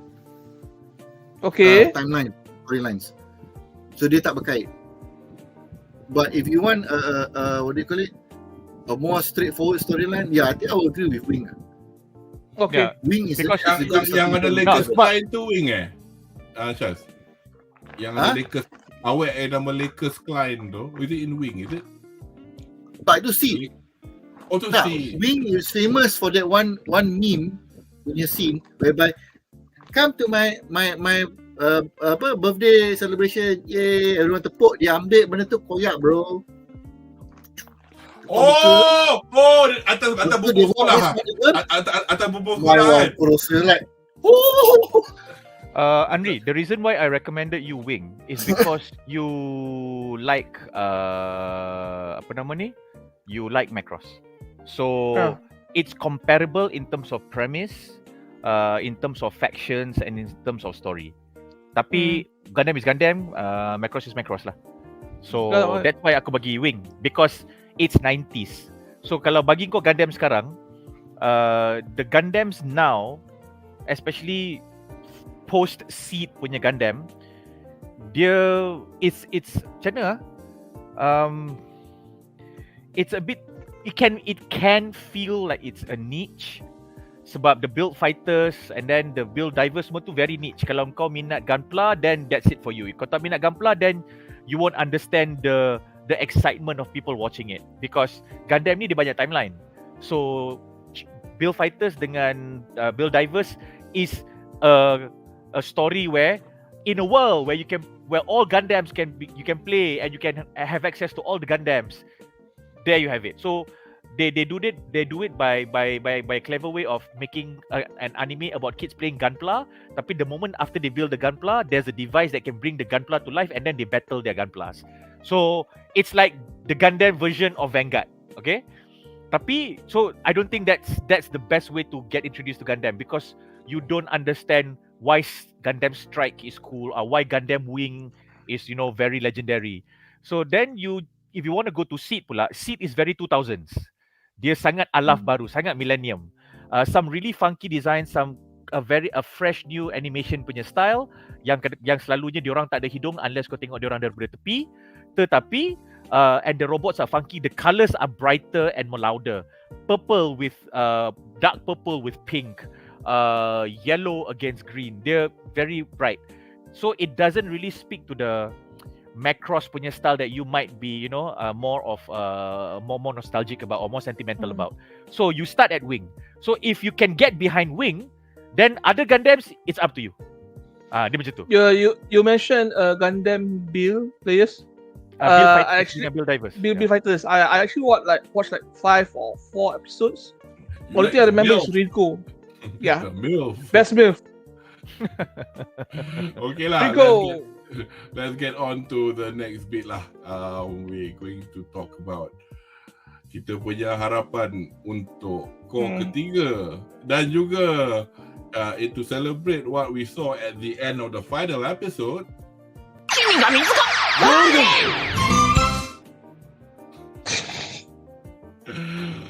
Yeah, I can't believe they showed that at the end.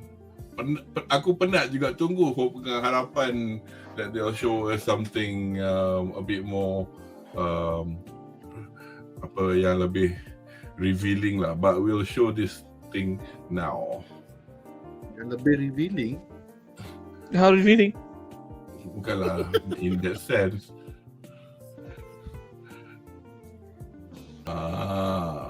And that's But then will the shadows got the nothing to solution to do this with Ichibe punya penggunaan of black ink. But harapan saya is I'm interested to see how much more tweaking will Kubo and the studio do in the next core in preparation for the final core, and whether or not they're going to incorporate any bits from the visual novels. I mean light novels, because there is an element. Pising lah pula. To condense things. What are your harapan? Start with Jamal. I want to see more backstory on Quincy dengan Quincy versus Shinigami punya ni. Kalau boleh, how the world was created, and then kenapa dia split between Quincy and Shinigami.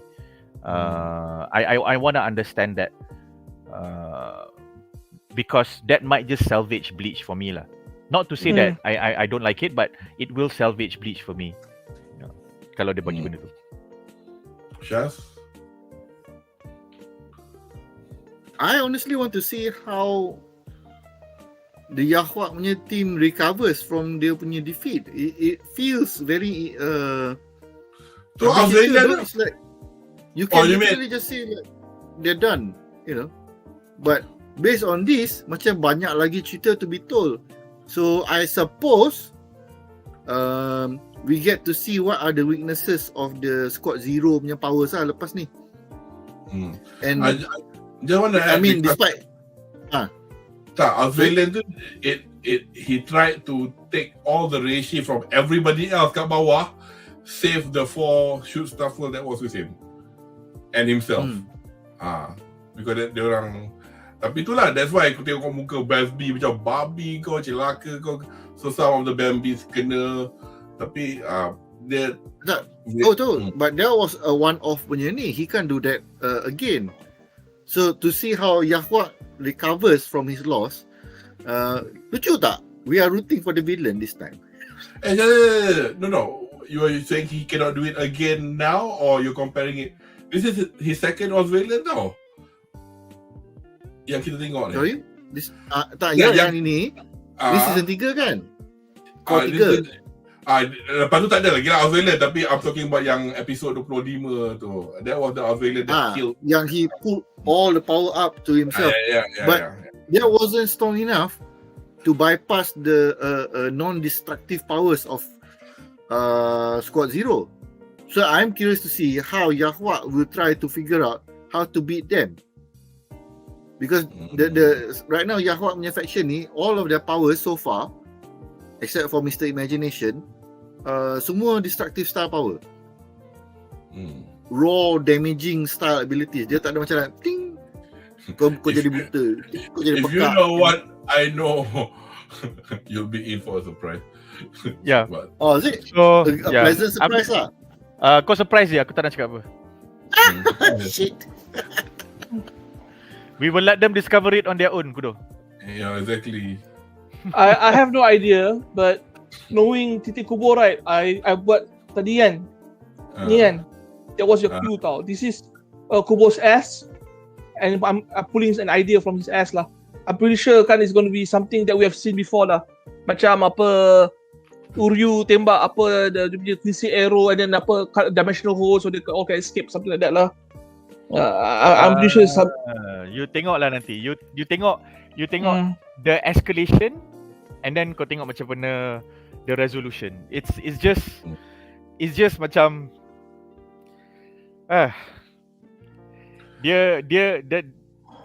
which quite sedih because I feel that when Kubo did that, he might have felt that he raised the stakes as high as he possibly could. It's possibly good. And that's the And highest. then that's the highest. And then bila dia buat benda tu kan, sekali reaction satu dunia yang yang tunggu the issue ke issue week on week. Because I followed BLEACH when I started BLEACH. So I started following BLEACH from issue about 250, 260 all the way sampai habis. So prior to that kan aku baca cerita dia, aku tak baca kan. So bila kau dah follow banyak tu, betul macam ending dia macam ni, kau macam okay, alright, okay Kubo, okay. That being said, it is not like a saber marionette J lah. It's not like that lah ending dia. Cuma kau rasa macam jadilah kalau you take the ending and you call it, oh this is Dragon Ball Z Super punya ending. Yeah, kau rasa macam oh okay ya ke? Okay cool. Yep, I expected that. Yes. That's all I'm gonna say. Quite tempting lah that one. Saya punya harapan, Saya saya punya harapan kan, I don't have any grand harapan macam Jamal who expected some sort of backstory for the Quincy. Yeah, and I agree with Shazli katakan that we are actually rooting for Yahwab because the more he progresses kan, the more we know tau. Actually, the more we get to see what's going on behind the scenes. Tapi kan, everything. Kau kena faham. Hmm. He will progress. Yeah, he will progress. My reaction dengan Kudo punya reaction is knowing how the progression happened and what actually the progression was. So you guys have tasted the disappointment firsthand. We haven't yet. So let's savor the journey together. Orang-orang macam aku dengan orang-orang macam aku bukan Kudo Orang-orang macam aku lah adanya content creator BLEACH yang gaduh dengan content creator lain yang kutuk content creator BLEACH sekarang. So my harapan is a bit shallow. I want to see more Tier Harry Bell. I always say that last time. Tapi tak muncul. We get Dari Espadas to muncul. And of course, hopefully Roishi do something perverted lah. Like she should. That's it. Harapan yang, Ada beberapa harapan. Satu je lah harapan from Fasham and Syafiq Fusion Bangkai. And Tanta Core 3 nanti ada plot twist rupanya Ichigo adalah incarnation of the next Soul King. Yeah, a lot of people talking about that. Jap. Syafiq, kalau betul dia buat ni, Kimak dan dia buat okay, it might just lead to a second wave of BLEACH. Because aku assume kau dah tahu ending Syafiq, sebab tu kau cakap macam ni. Ke kau tak tahu ending lagi? Kalau kau tahu, jangan tulis apa-apa. Jangan tulis apa-apa. Kalau kau tahu ending, jangan tulis apa-apa. So aku tengah assume kau tahu ending dia. So kalau kau tahu ending dia dan kau cakap Ichigo jadi macam tu and Kubo actually does that well enough, akan jadi second wave of BLEACH. Tengoklah. Kau tengok. Also keep in mind, right, this is an anime. It doesn't have to end exactly like the manga tau. A lot of anime kan have different endings tau. Itu tak apa. Because this anime was created to change how the manga ended. This is Kubo's own love letter to BLEACH. He felt that he needed to do this. Kalau tidak, dia tak boleh go into the sunset. And Syafiq, ada berapa core? 4. So itulah. Anyway, so Kudo, aku nak tanya tu soalan boleh tak? Ya, saya. What's your favourite BLEACH character? Aku rasa aku tak pernah tanya soalan ni kat kau. Favorite character? Yang bukan Hisugaya punya lieutenant. Damn. I'll send you a postcard. Tak ada. Okay. Ya. Sure ada je. Jap. Ya. Top 3 lah kalau tak ada top 1. Tak boleh doh. Satu pun nak fikir. Korang jawab dulu, betul aku fikir. Sekejap. Siapa lah? Shit, aku definitely Rukia. For me, it's obvious. Ragiku Matsumoto. Okay, other than and the obvious reason untuk aku, untuk membeli Rangiku. I quite like Urahara actually, because dia macam irreverent. Yep. Aku suka orang yang irreverent, yang tak peduli pasal orang. Actually, Aku nak suka, extend. dan aku suka bapa Ichigo, Ishin. Aku dah agak dah. Ishin. I had a feeling. You would say that. Yeah. Ishin, okay. Kalau nombor 3, siapa yang Yoruichi kot, pasal dia macam probably that's me being under pressure kot. Tapi yang definitely lah Ishin dengan Urahara lah, 2 ekor tu. Okay, Syaz, siapa favourite character kau? Firstly Rukia, and then kedua is Potong. I am Jesus Lord Savior. It has always been everyone else saying that's Ichigo Lord Savior. That is Bleach. Ichigo Okay. tak pernah kata diri dia Jesus Lord Savior. Tapi The scientist Mayuri. captain. not Mayuri. Not Oh Mayuri. shit. Oh, wujud aku tak bet. My favourite character is Chat. Yeah, same. Aduh. Yeah, same. My favourite character is Chat. Yeah. I got 3 favorite characters. Rangiku, Roichi, Chat. Because he's the most simple and honest character in the series tau.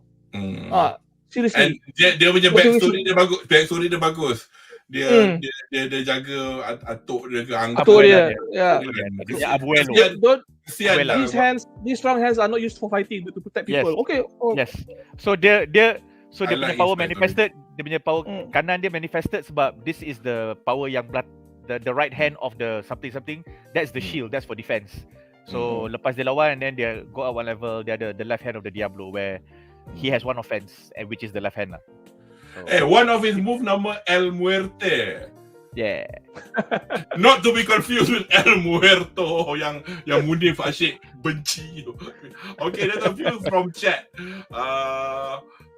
It is Axis Kyoraku. And then dia kata penambah yang apa? Dia kata Taito Kubo is Aizen. That's actually a cool theory. Sebab kita semua telah terkena Genjutsu Aizen, telah terkena Bankai Aizen. Cakap pasal jutsu. Korang perasan tak how soft the Getsuga Tensho is? Getsuga Tensho now. Getsuga Tensho. Dulu kan dia kena jerit kan. Sekarang kan dia dah macam OP gila dia. Aku tak suka Getsuga Tensho as cool as the name fucking is. Getsuga Tensho is probably the coolest name move in recent shonen anime history. Getsuga Tensho is so fucking stylish, but aku benci. Kau tahu kenapa? Sebab since day one Ichigo dapat Getsuga Tensho, dia tak reti buat benda lain. Segala apa benda dia nak berak Getsuga Tensho, dia nak ketut Getsuga Tensho, dia nak naik dia sampai kat Tachengo, kat tol Getsuga Tensho. Tak ada benda lain. Okay, at least Naruto dengan Boruto dia punya Rasengan pun dia tukar. Rasengan benda lain, Rasengan variant lain. Ni Getsuga Tensho sampai mati. Lepas tu Kubo nak ambil hati kita. Oh, sebenarnya bapak ni bapak dia punya move. Lepas tu macam dia terbelajar. Tak. Anyway, You can take your Getsuga Tensho and you can balik Ichigo until you come up with a new move. You don't come back. The only difference now kan. The only difference now Kubo cakap. New one called Getsuga Jushitsu or something like that. That he came down with on the blue card. Ada tadi aku tunjuk. Sorry, Andre, you were saying something. Ya, betul cakap apa Kudo. The only difference between Getsuga Tensho dulu sekarang kan is the way he said it out. He said it dalam nada yang sangat lembut macam awet Bentley tu. Getsuga Tensho. Video tu bangang lah video tu. Bodoh gila. Kalau kita compare dengan Goku even dia punya Kamehameha pun ada evolution tau. 10 times Kamehameha. In Dragon Ball Super, he Is can it Hawaiian? delay the launch of the Kamehameha by holding it, because dia tak sebut the Ha punya part tu. He can carry that concentrated ball, dodge all kinds of beam attacks, lompat above a fire massive beam, guna benda tu as a ball to slide over. Macam like, gila babi evolution ni kan. Syah, simple je. Goku will only use Kamehameha as a finishing move. Ichigo, dia bagi salam get Sugar Tensho. Dia bawa keluar pedang get Sugar Tensho. Macam aku cakap tadi, dia berak get Sugar Tensho, dia kentut get Sugar Tensho. Semua get Sugar Tensho, tak ada benda lain. Goku akan lawan. Bila nak finishing move, baru dia Kamehameha. Not really. He used a spirit ball. Tak, spirit ball masa dia muda, sekarang dah tak buat dah. Oh, dia pernah pakai sekali. Super. Tak, he lost. Macam like, Super tak kira. Super bukan canon. Pangkas Super. Okay. Taking an executive decision nak sambung balik apa Betul, Syafiq cakap betul. Dia lagi sayang get Sugar. Okay. Ada yang minat Nel. Nel is cool. Nel comel. Nel comel. Saya okey dengan Nel. Saya okey dengan Nel. Saya nak saya ship Nel dengan chat. Nel kecil kalau masa dia kelakar, kalau Nel besar tu pukul 10 malam. Nel kecil no, Nel besar yes, because of ethical reasons lah. Bodoh. Masa Nel kecil macam bela binatang lah, pet. Bukannya nak buat apa. Nel kena couple dengan chat. Nel kena couple dengan chat baru best. Oh no. Pada aku kalau tak ada Ulquiorra, kita tak akan dapat Hollow Ichigo. And thank you Ulquiorra for that fucking awesome fight that went on 10-15 issues. Walaupun anda kalah dengan, anda redor kekalahan anda, tapi thank you for giving us Hollow Zero Ichigo. immortal kan. I think they are just as mortal as the other Shinigamis. I mean, you would have thought they were all immortal, but they die. So you go like. Tapi nanti ada Andri nya favorite verb S-pull. Daripada core 3 nanti. Kita tengoklah. Nantikan. Mungkin episod 3 kot. Anime pun Ichigo macam-macam power dia ada. Oh, Amen Syafiq supporter Ichigo. Anime tak kira Syafiq. Anime tak canon. Tapi anime some characters memang agak cool lah. Some of the non-manga characters memang agak cool. Yes! Mak Ichigo. wow. Itu, I'm surprised Anri didn't mention that though. Apa Forever? Yang poster tu? Syaz, Ari suka mak angkat Ichigo. Mak angkat Ichigo siapa lah? Mak angkat yang mana? Alah. Dia yang ketua kedai tu. Tengok senyum babi ni. Hey, it's the obvious choice. So anyway, right. So I think that's it for today lah. Kita dah tiba di penghujung sesi bedah malam ni untuk finale core kedua Bleach 1000 Year Blood War, The Separation, and without fail we've gone over the 3 hour. Hold on. Apa nama stepmom Ichigo tu? Nagia. Unagia, that's her name. Unagia, yeah. Yeah. I can just imagine it. Stepmom, what are we doing? Oi, stepmom dia kabedon. You know why? Unagia, ya means kedai. Unagi is ill. So memang dia jual ill pun, kedai ill. So this was quite a funny surname lah, because he just used the yes, and if you translate this to Melayu kan, main belut, yes. So I will not say anymore. Dan diharapkan penonton rumah terhibur dengan ulasan kami malam ni. Untuk sesi yang akan datang, kami berharap untuk memberi ulasan secara live stream untuk musim kedua Spy Family. Dan juga atas permintaan ramai, Jujutsu Kaisen. So boleh. So anyway, I'll be in. Panelist untuk Spy Family dan Jujutsu Kaisen nanti kami announce seperti biasa. As usual, Spy Family mungkin the same bunch of people if they're still interested. Or Jujutsu Kaisen, I'm just waiting for, like Jamal said, so he'll probably be in. I think I heard that Arif might be interested. Arif, kalau boleh Munif pun interested, tapi kita buat weekend tak tahu Munif boleh datang ke tak. And bearing in mind, we are also doing Pluto. Now Pluto ni Pluto aku nak aku dah cakap awal-awal Dah, jangan risau. 26 bulan, which is next week kan? Rabu ni. Khamis ni. Yep. So so saya bagi sebulan lah kot. So I'm gonna ask Munif to give I'm giving you time can you at least takkanlah 2 jam 3 jam just bukan selalu minta pun. Aku tahulah weekend dia precious kan, tapi we'll see how. But of course, any of you guys nak join as a third person, by all means do so, because that's going to be a fantastic anime. Because siapa tak pernah baca Pluto, tolong tengok Pluto. It's a fucking good show. Tak baca pun tak apalah, pergi tengok lah. Tak baca pun tak apa, tolonglah tengok. Exactly. Tak baca pun tak apa. Tak baca tolonglah. pun tak apa. It is a fucking good story. Pluto. Gila weh. Gila. As in, dia tak ada Pasal apa? Dia pasal robot. Dia robot. Android, cyborgs. Okay, the beauty of this story is based on 2 chapters from Astro Boy, called the greatest robot in the world. And kepada siapa yang ingin menonton, this been made out into 2 episodes, black and white from 1965. Tak ada subtitle tu. You just put down the best robot in the greatest robot in the world, Osamu Tezuka, Astro Boy, dekat search dekat YouTube, you'll watch the both episodes in full. That will probably spoil it for the ending, but I think the fact that he adapted the story, I mean Urasawa Naoki, the mangaka, adapted obviously dengan permission estate of Osamu Tezuka. Dia pandai lah, smart lah dia buat. So that's what an adaptation is. Kita tak nak ada sebiji. So kita pada peminat dua-dua show, IP, benda-benda macam bila tengok Astro Boy version Urasawa, rambut dia macam tu. So it's things like that lah. So but that aside, I think as a story,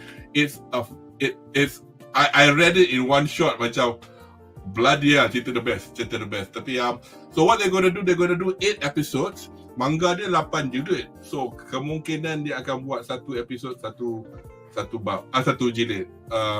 The question is whether or not they're doing it weekly, but I doubt it. If they've done your One Piece sekali one shot, I think they're going to drop the whole thing in one shot next week.